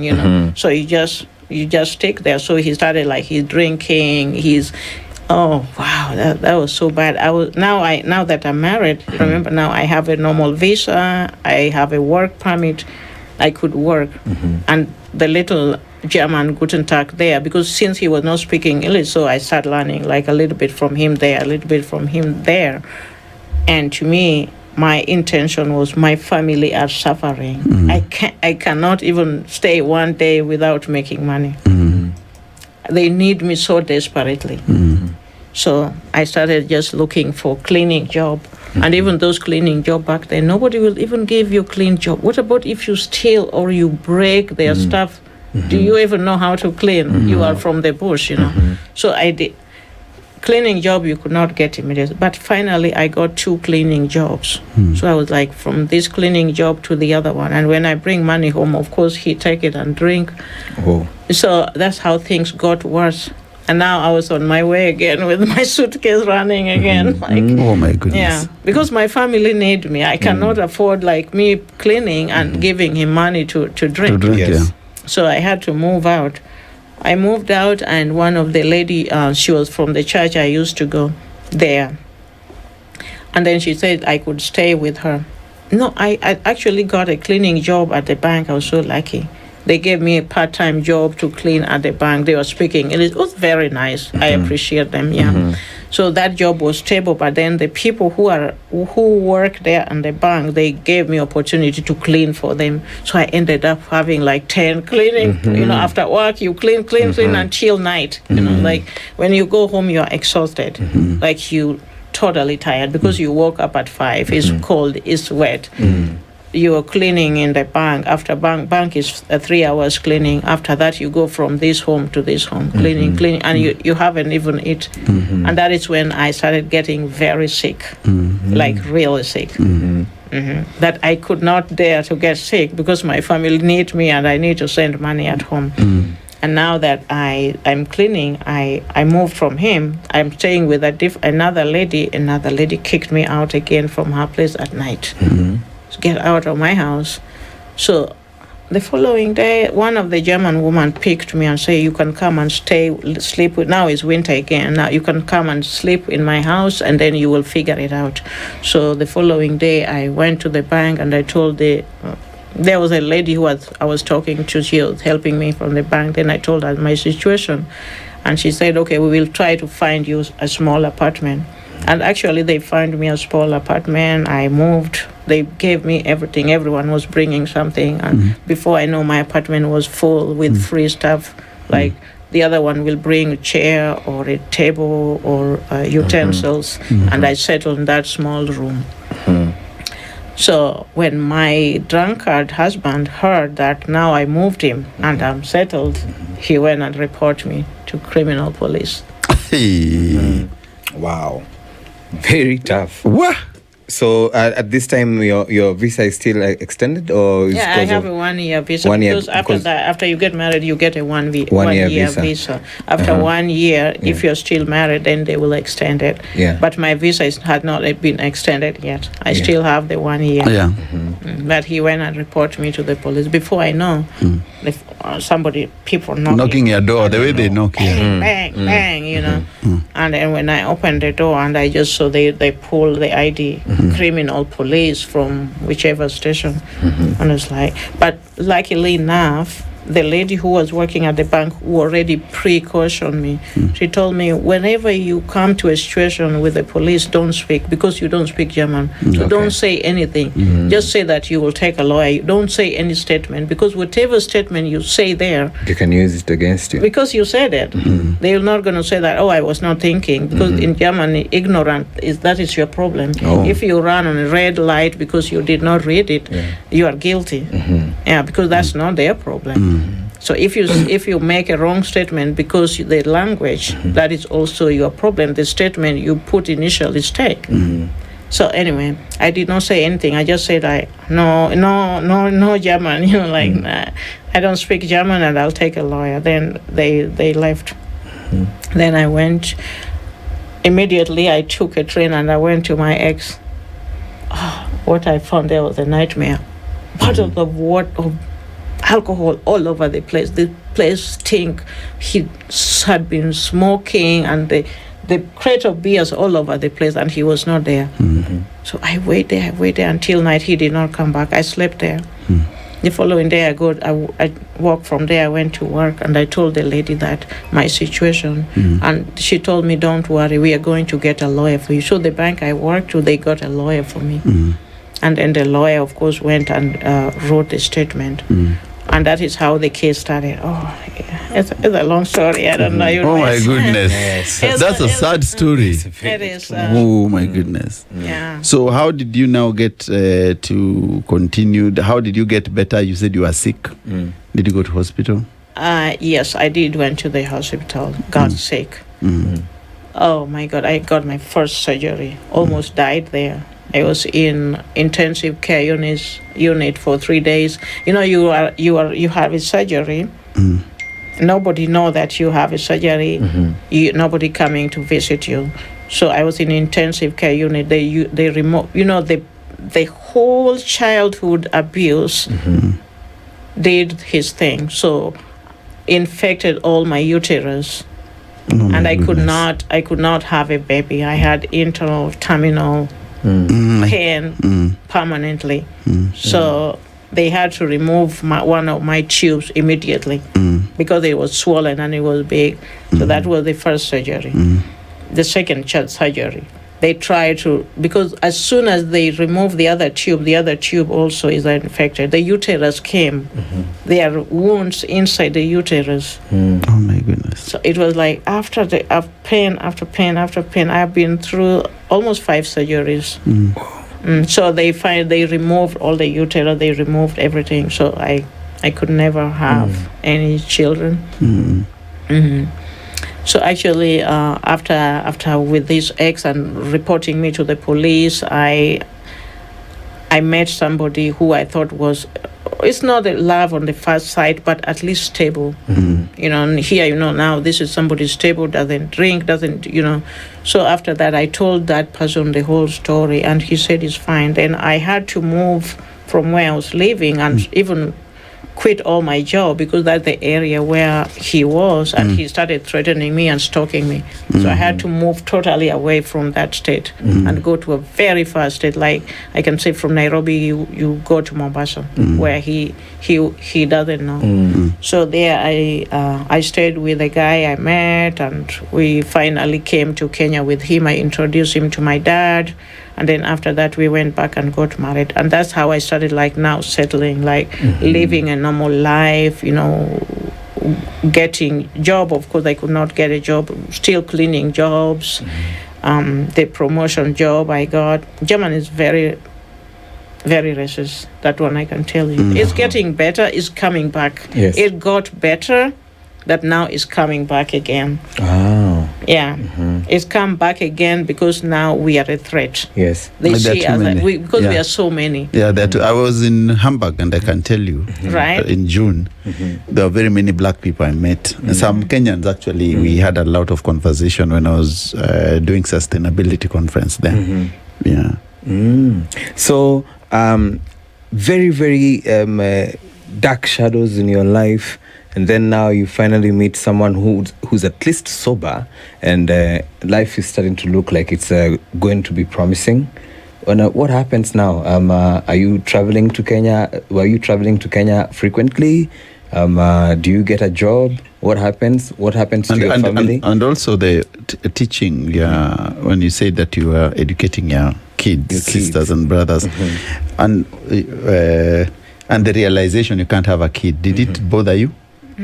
I did not even think about it. To me, it was just like, I have to be a pillar of hope for them. Because if I don't, then they will never go to school.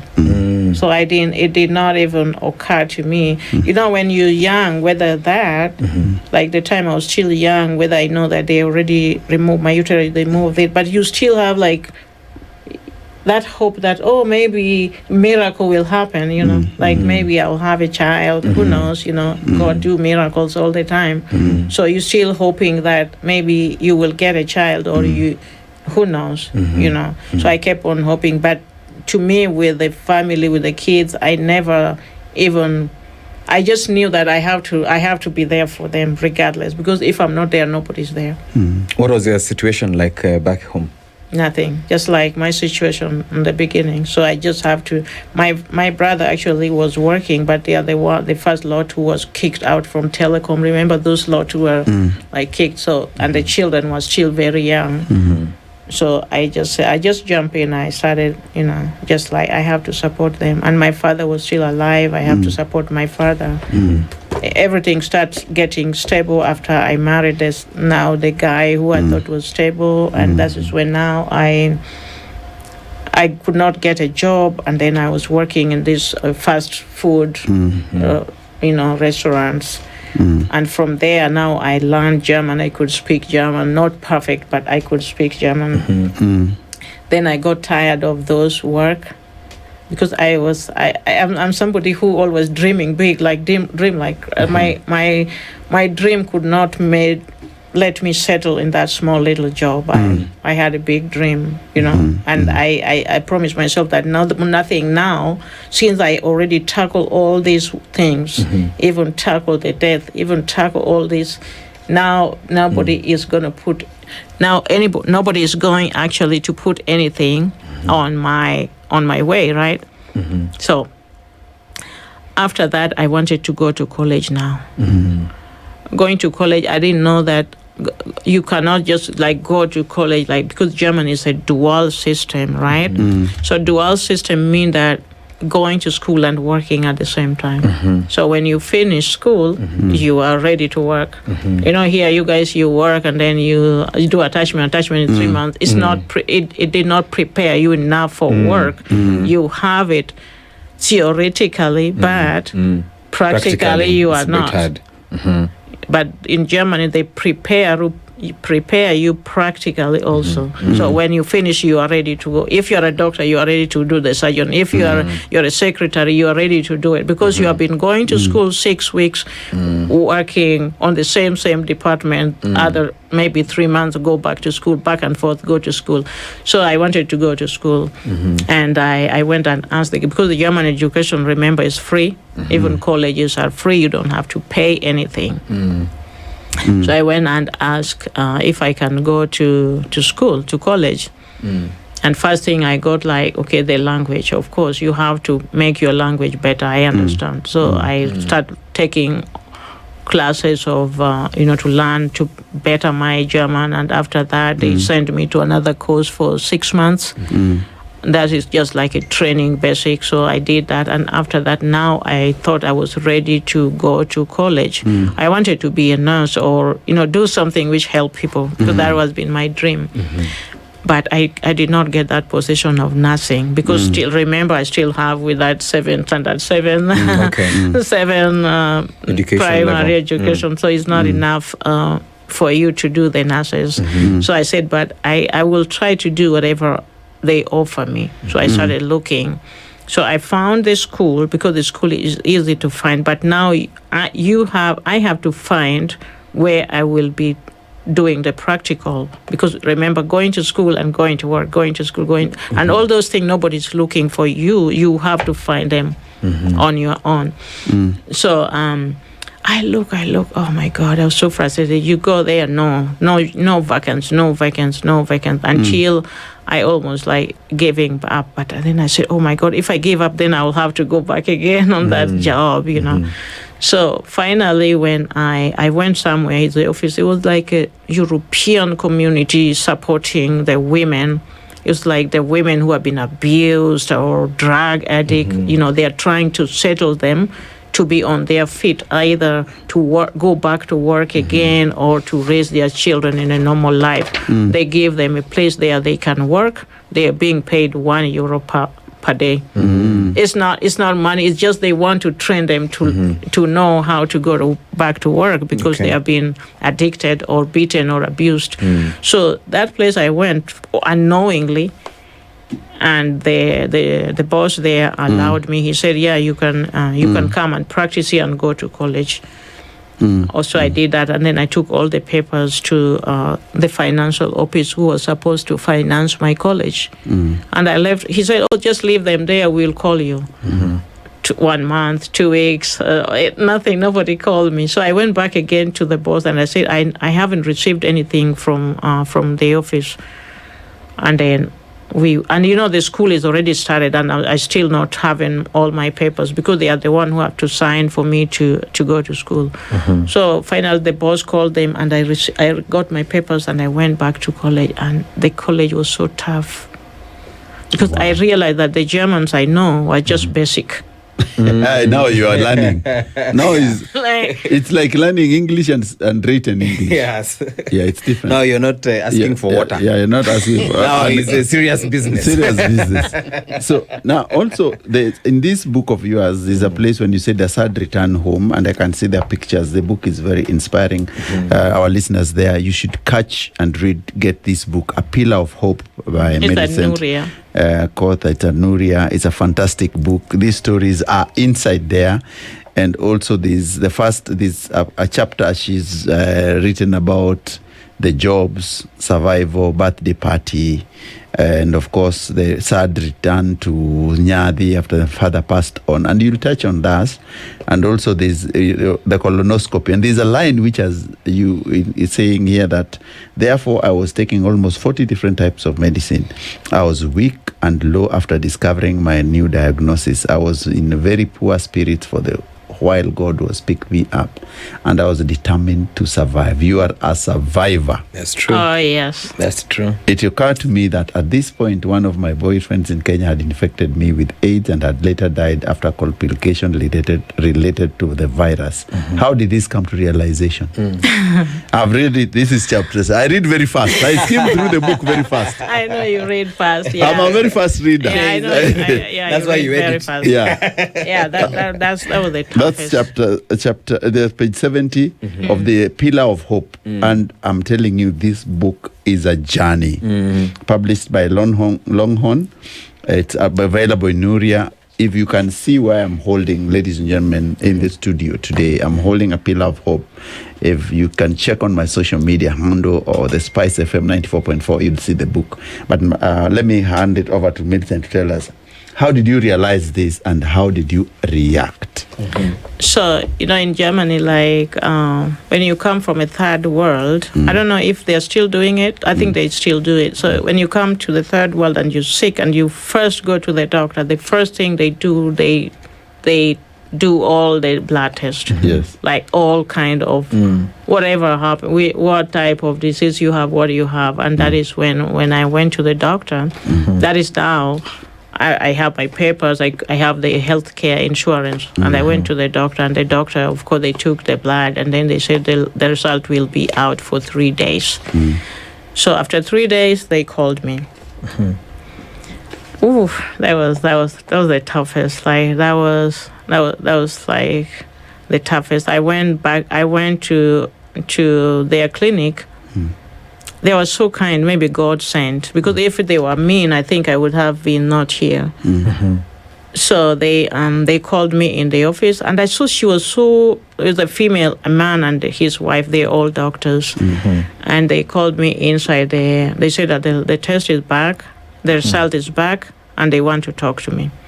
So once we are in the office, they closed the door, and she just started asking me private stuff, like, do you have a family here?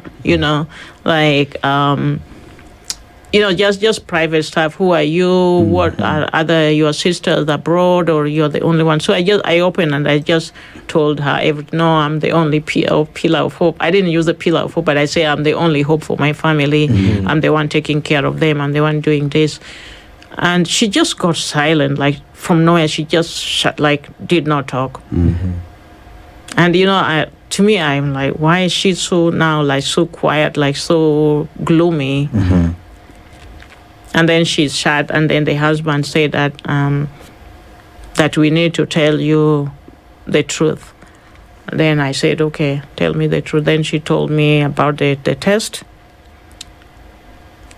And, the thing you see when you hear that back then, we are talking about early 90s, we are not talking about now. Yeah. Back in the day, it's the death. When like you're already sentence. In the grave. Yeah, yes. You're already dead, there's no any other hope. And how old are you at this time? How old are you when you got maybe 28, yeah.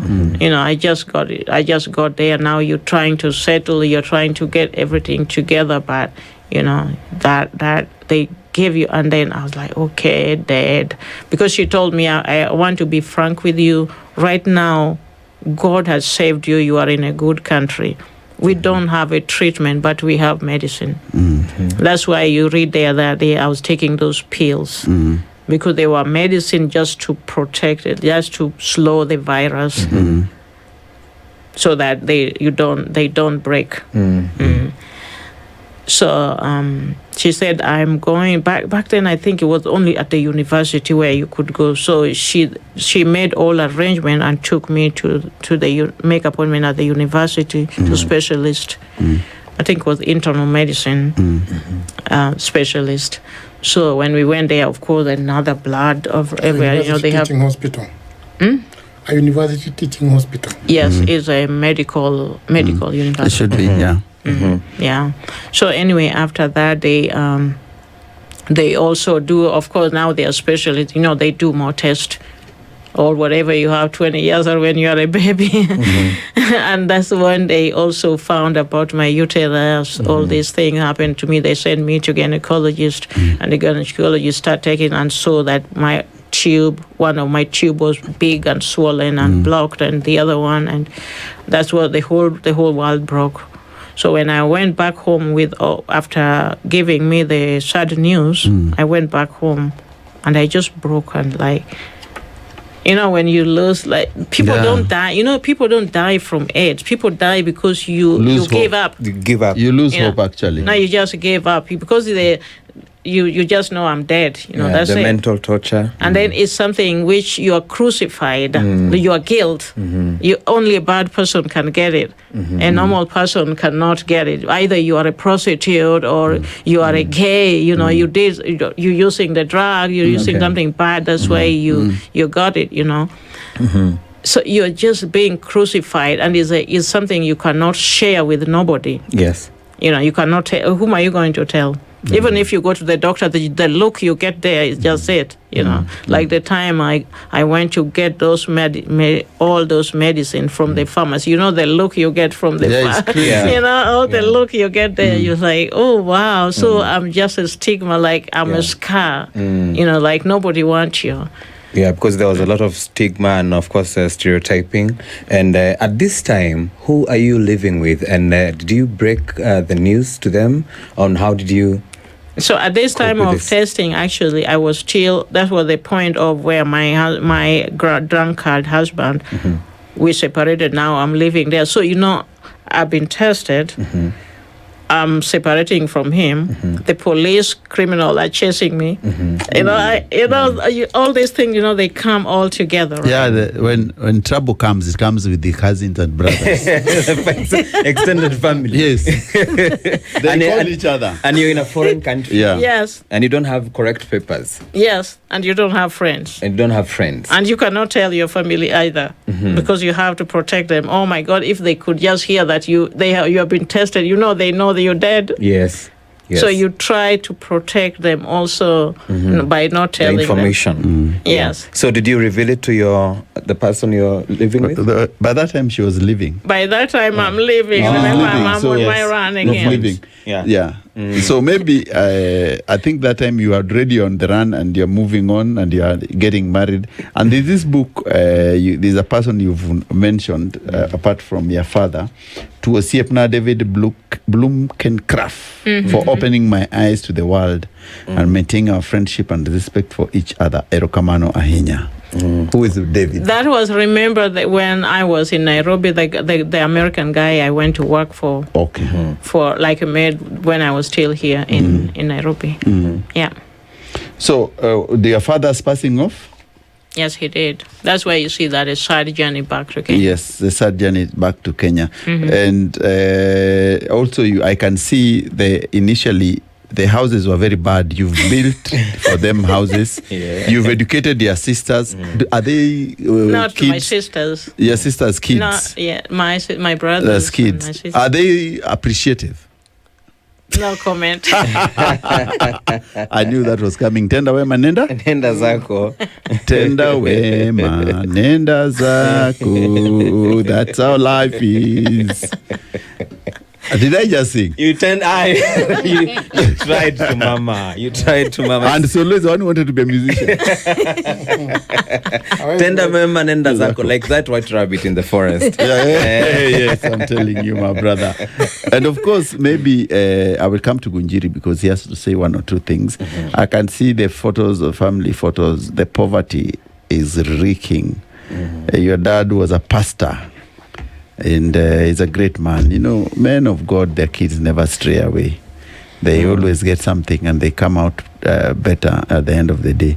And of course, I can also see the Barrio and your other sisters and everyone here looking very well taken care of. And your house in Germany is very good. Is it in Cologne or is it in... No, I live in a place... right now, I live near a place called Landstuhl. Landstuhl. Okay. So I think it's very interesting. When we come back, ladies and gentlemen, because we are just on the top of the hour, we come back and wind out the interview, but also we'll give Joseph Gunjiri, my brother here, something to say about books and Maisha, his blog, which is a man who gives us various authors and different things about authors and what you need to know.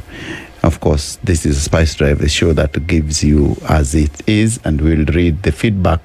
And I can see very inspiring feedback from our social media. Millicent is giving us a story of life. But before Millicent talks, let me give feedback. You guys have been writing things about your feedback, and it's very inspiring. and it's good to read a couple of them fast and quickly. Let me just find them.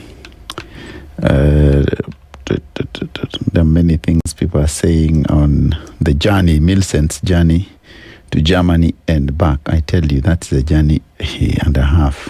If you know, you know. That journey alone, if you don't have, what do you call it, Solo? If you don't have, the fighting spirit, you will not make it. You cannot make it. It's either make it or make it. You know, You don't make it. I always say make it or Make it. make it or make No it. other way out. You cannot try this at home. This is quite a journey. Almost like spending all your life even running away from authorities, running away from your husbands who, some are alcoholics, some are abusive, and a racist world. So I think, and then now comes the revelation about your health condition. I think that must have been very, very devastating. How did you even manage to get out of that? I see somewhere saying that you also, you went through depression? Yes. Mm-hmm. Anxiety, depression, nightmares. Mm-hmm. Oh my goodness. Couldn't sleep. Mm-hmm. You see death, but you don't want to die, you don't want to give up, because you don't want to let your family down. You try to protect them by not telling them anything. So you have been hiding so much activity in about your life for a very, very, very long time. So the moment that they told you you're HIV positive, and you remember this was back in the day, 90s. In the 90s, and you can imagine how traumatic it was. Like for example, in Kenya, because there was no medication. And I'm telling you, a lot of people used to be told, stay healthy, work out, drink milk, eat eggs. I've eaten my eggs. So now, of course, that time, probably in Germany, you had access to ARVs to suppress the disease. Yes, that was they like it, because in Germany, actually, back then they already have the medicine. It's not like today, because they were like, that's why you see that I was taking those 40 tablets, because now they reduce the numbers of the tablets, because they are more advanced. They have done a lot of research about HIV, and they are specialists. And actually, HIV itself, it doesn't kill you. It doesn't. Yeah. It's not killing you. What kill you is that, like, what almost killed me was this death in your face. Like, that is what you hear on your face, because that's what you know, but that's what people say. And then what kill you also is being silent, because it's a topic which you cannot speak openly. You cannot discuss with anyone. You cannot tell anyone. So you're keeping it for you. It's eating you from inside. It's eating you from inside slowly. And at night, you can be smiling on day, like pretend to smile, but at night it's killing you. Like it's eating you slowly, because at the end of the day you are alone at home, and then the whole reality now approach.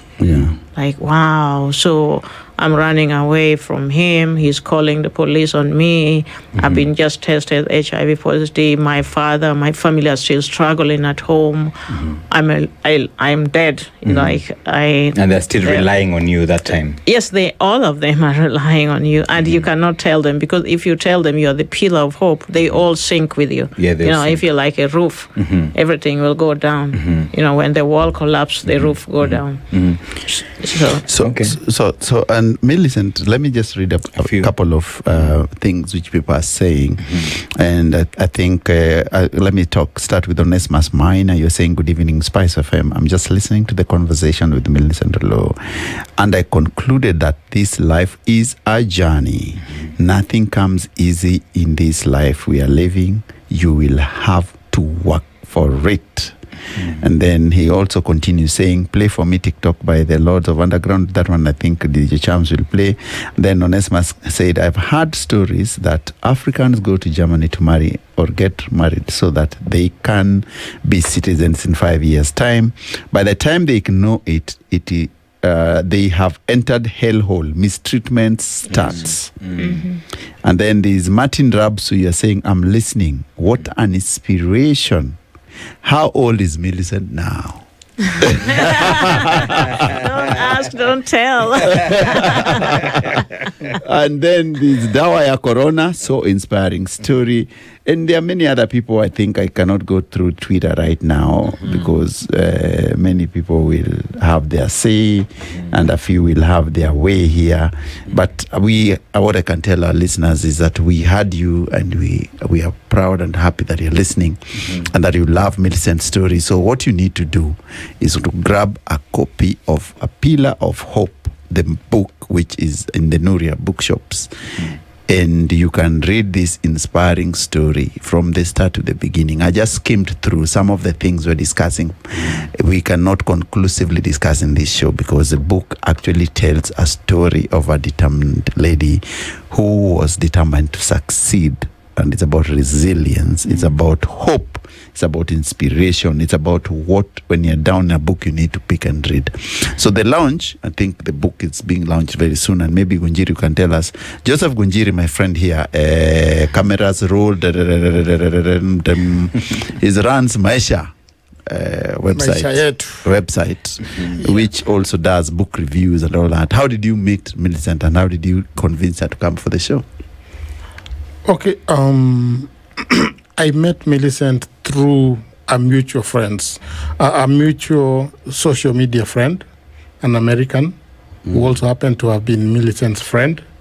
And so he contacted me through WhatsApp, and he told me there's a lady who's written a book, and I would want you to get in touch with her and see how you can help her promote the book. So I met Millicent last year, December. She had come to Kenya on holiday. We met like on the second last day of our stay here in Kenya. So we met. She gave me the book, and and that's how we came to like publicize the book, and until now, she came. You are just like, is it 5 days old in Kenya since you came? Since like this time? Yeah, I came on Saturday. Yeah, on Saturday. Welcome home. So Come on. the book is going to be launched at the Alliance Francais Library on Wednesday, December 10th, from 5 p.m. to 7 p.m. 8. To 8 p.m. So maybe Millicent can tell us more about the launch and what you've planned and stuff, and the message about ending child sexual abuse. Yeah. Okay, so the launch will be at Alliance, as Mr. Mbuga said, December 10th, from 5 p.m. to 8, and I will be there. And I'm sure that other authors will be there also to welcome a new author like me.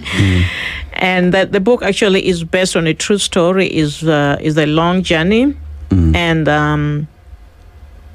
I'm fighting for child sexual abuse and poverty, because all these things are in one. Poverty is the cause of the abuse. Most of the abuses come from poverty, because when a child or when a woman is vulnerable, they don't have something, that is when the abuser use that.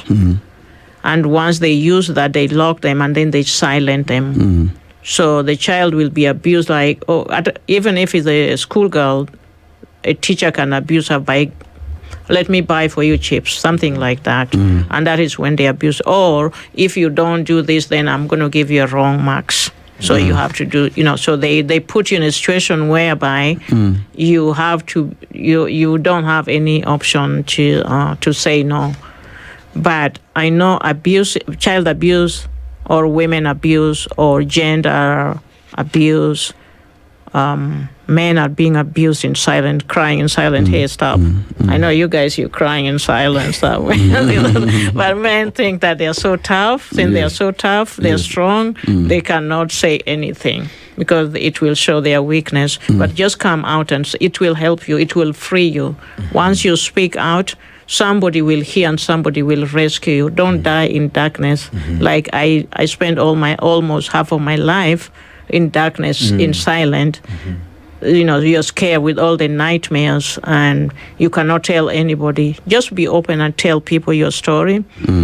I'm pretty sure we can tackle child sexual abuse awareness. It's a global crisis. It's not just African thing.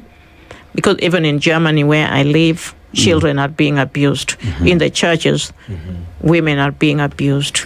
At workplace, people are being abused. Color, you are black, you are yellow, you are whatever, you are being abused because they put you in that position. Like mostly in Germany, you meet somebody here, like you meet somebody wherever you meet, whether in Germany or whichever country, a white guy take you to their country. Once you go there, the reality will knock the door.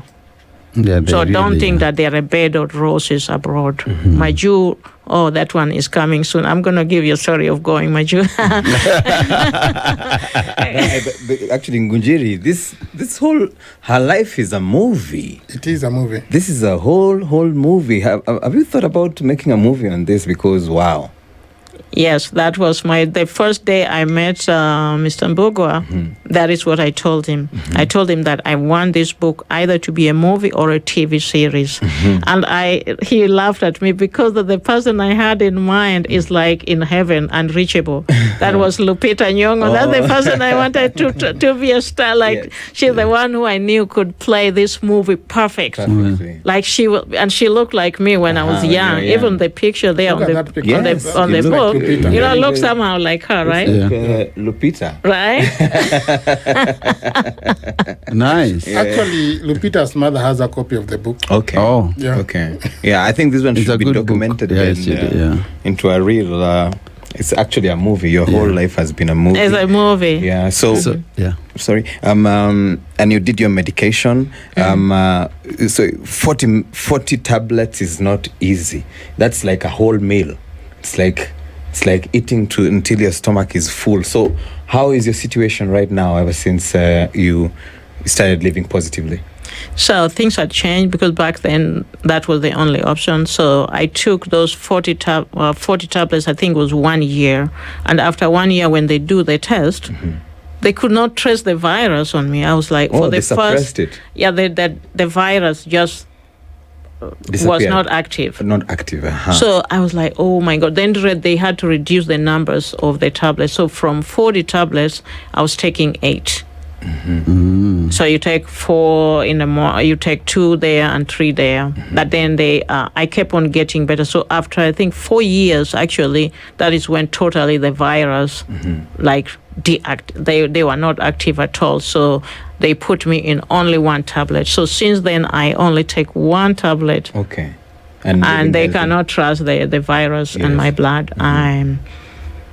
And I feel good. I'm not sick. I'm not sick. But like I said, the HIV doesn't kill you. Yeah. What kills you is that thing, that mental. You dying instantly because you what you see is only death.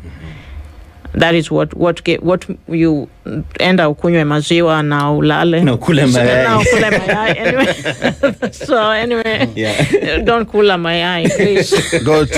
What did Millie saying? Go get tested. Yes, exactly. Take your medication seriously, so that you can. HIV is not the sentence. In short, we are saying that if you have the virus, just get treatment. And by January, of course, there will be vaccination around. So it is not all gloomy. Things look up, ladies and gentlemen. And we know that we do not discriminate. Yeah.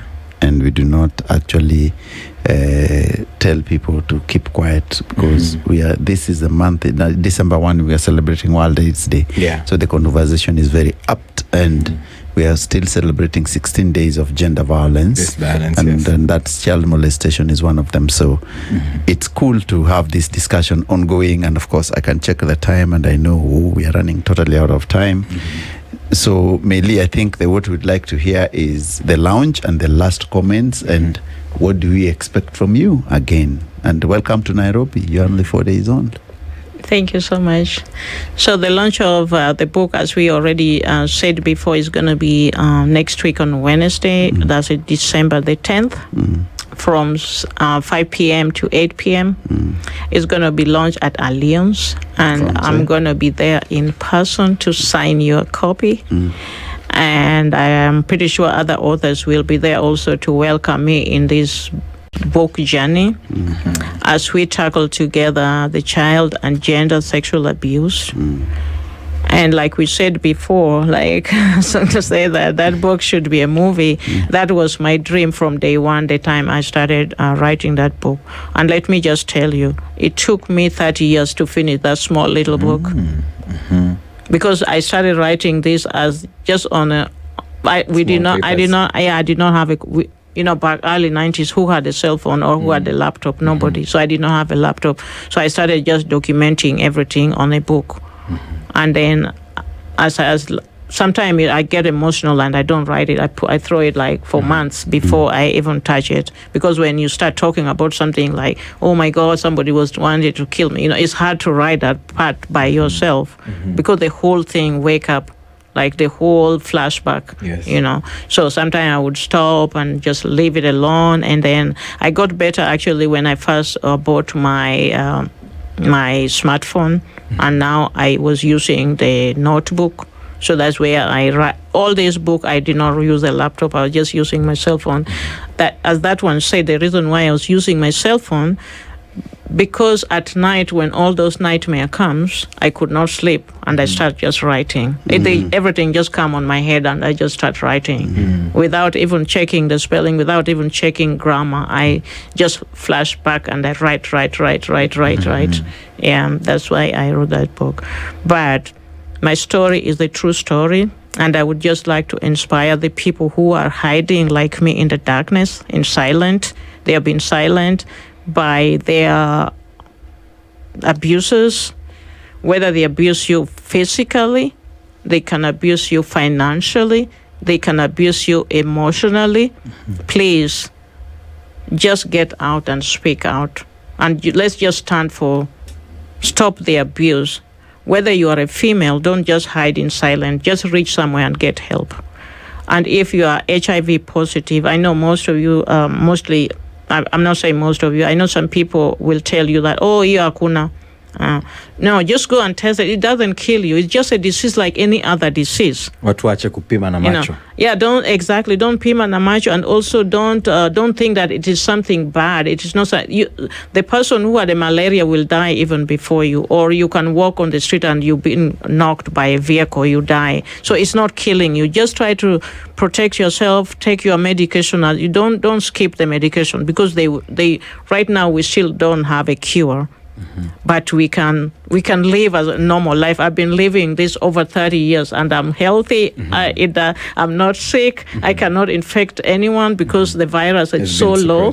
So just go and take your medication as usual and live a normal life, and don't hide. Just talk. Do your life as usual. And maybe one question, maybe she can tell our listeners. You live in Germany, but you speak with an American accent. How is that? Whoa, you got me. Yeah. How did you know that? Yeah. Okay. I speak. Well, first of all, I speak the American accent, like I speak American English, because I work with the American government. So I work in one of the largest American hospital abroad, apart from the U.S. And that's why this accent is coming from. So I've been working there over almost 20 years, actually. So after getting all those crazy cleaning jobs, I get better, right?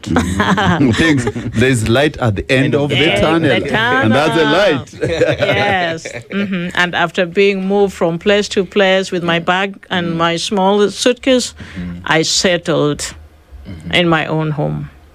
Oh, wow.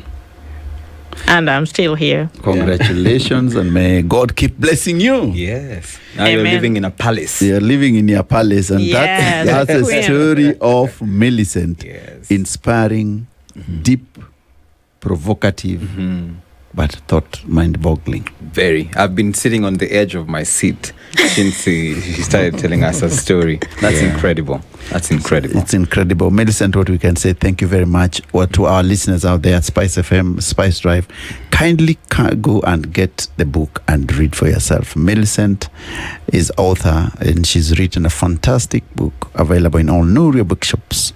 And you can see the launch will be at Alliance Francais on Wednesday next week.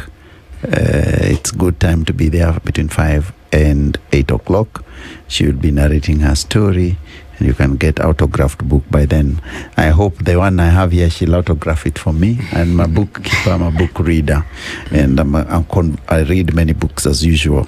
It's been a pleasure hosting you, and we thank you for coming. And it's Gunjiri. Thank you for showing up, and your story has enriched many women out there, people who are suffering in silence. They will take that positive and bold step to step up and tell their story and stop suffering in silence. And I think that's we end the interview there. Our listeners, when we come back with a few of news and other information. Keep listening. It's a Spice Drive.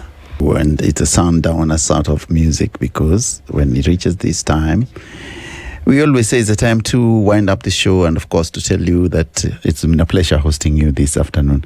But before we go, kindly, ladies and gentlemen, there are two things I wanted to say, talk about apart from the interview. Do you know the famous uncle stories? The uncle stories? Yes. Where your uncle tells you, sell a CV and look for you a job. Yes. It is surfaced yesterday. It happened? Yesterday. Can you imagine Oburu Odinga? Yes. The daughter of Beryl Odinga decided to say that in then her funeral service that, uncle, I'm jobless. Please find for me a job. And, yes. And this is what Oburu Odinga said. Yes. We'll fix you somewhere. We'll fix you somewhere. You know the way uncles, the way they say. Yeah. Tuma CV. Tuma CV niko na mtu.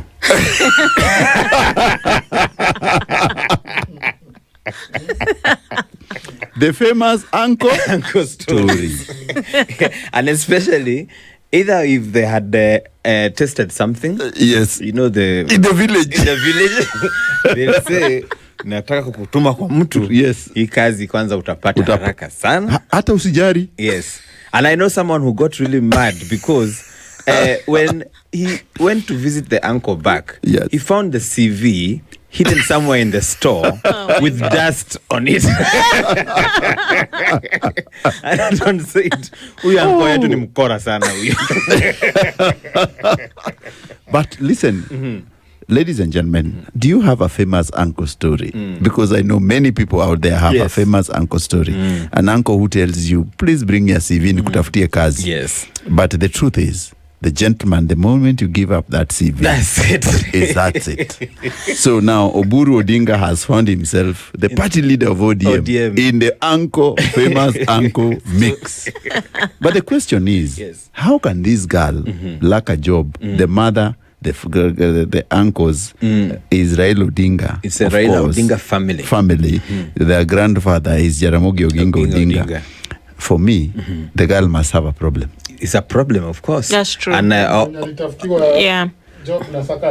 No, this other one is Beryl's daughter. For me, for you to claim that you don't have a job, and you're carrying that name. No, there must be something. You are the one. You should not, among the famous uncles, you are the problem. You are the problem. Maybe she's selective. Yeah. Maybe she underperforms. Or maybe she drinks a lot. Or maybe she has a problem and doesn't show up. Doesn't show up to work. And she thinks entitled. Yes. So for me, for you to say that, and secondly, that is a thing you don't tell us in public, young girl. Yeah, that's exposing. This is a thing you go and say and call a family meeting and say, ladies and gentlemen, I'm jobless. Please help. Find me a job. Yes. Don't telling us on a social media during your mother's funeral that you're joblbless. She is a problem. Bure kabisa. Bure kabisa. And on other names, Solo, before we end. Yoweri Kaguta Museveni, the president of the Republic of Uganda. Yes. says that when he goes for those campaign trips and you see our friend Nicholas Oyo is out here. Yes. Oh, they dread that name. After 40 years, 40 days in jail. 40 days in custody. In custody. I'm telling you. Yeah. My friend Nicholas Oyo, we'll see him briefly. Now, Museveni is telling that the people of Uganda to stop asking him to allow his daughters to vie for the parliamentary seats in Kisozi. That's their first daughter and the last born daughter, Michelle, in another area in Banyankole there. And then says, because this politics is poverty is stricken, Museveni is saying. It's Museveni talking. Yeah, he's talking about poverty. It's a do or die poverty thing. I cannot want my kids to be my girls to go to poverty. They should be looking after their grandfather's cattle and making wealth. And a man who has been in power for 40 years. Yes. Wow. What an irony. And now he's a motivational speaker telling other people that politics is poverty driven. Yes. And he himself is talking that poverty. So where does he quit? Tell him. Atafute job ingine basi aambia And anko yake amtafutie kazi. and he's in the 8th term. Oh, the irony. Yoweri Kaguta Museveni. Hey, style up, man. We cannot allow you to be taking people for a ride. Where wachana na yo? Indian Ocean ni yake. Yeah, don't take people for granted, man. We know you. We shall not allow you to do that. Of course, ladies and gentlemen, it has been a pleasure hosting you this afternoon. It has been wonderful to have you in the studio. Of course, our guests. It's just time that I call you adios until next week. For tomorrow, if you know, tomorrow is my show for the football show. It's the pitch side. And let me take this opportunity also to wish my good friend Jojo Rido happy nuptials. After 30 years in marriage, Jojo Rido get married tomorrow. He's leaving the boys club. Officially. Anatuacha. Lakini alikuwa tu ameoa.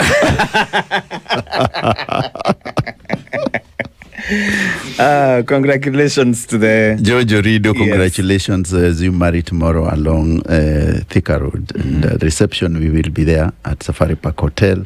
Make sure that chicken is available and many other things. We wish you well in your new found relationship. Is it a relationship or new reminted? Whatever you would call it, my brother. We are happy for you. Reminds me of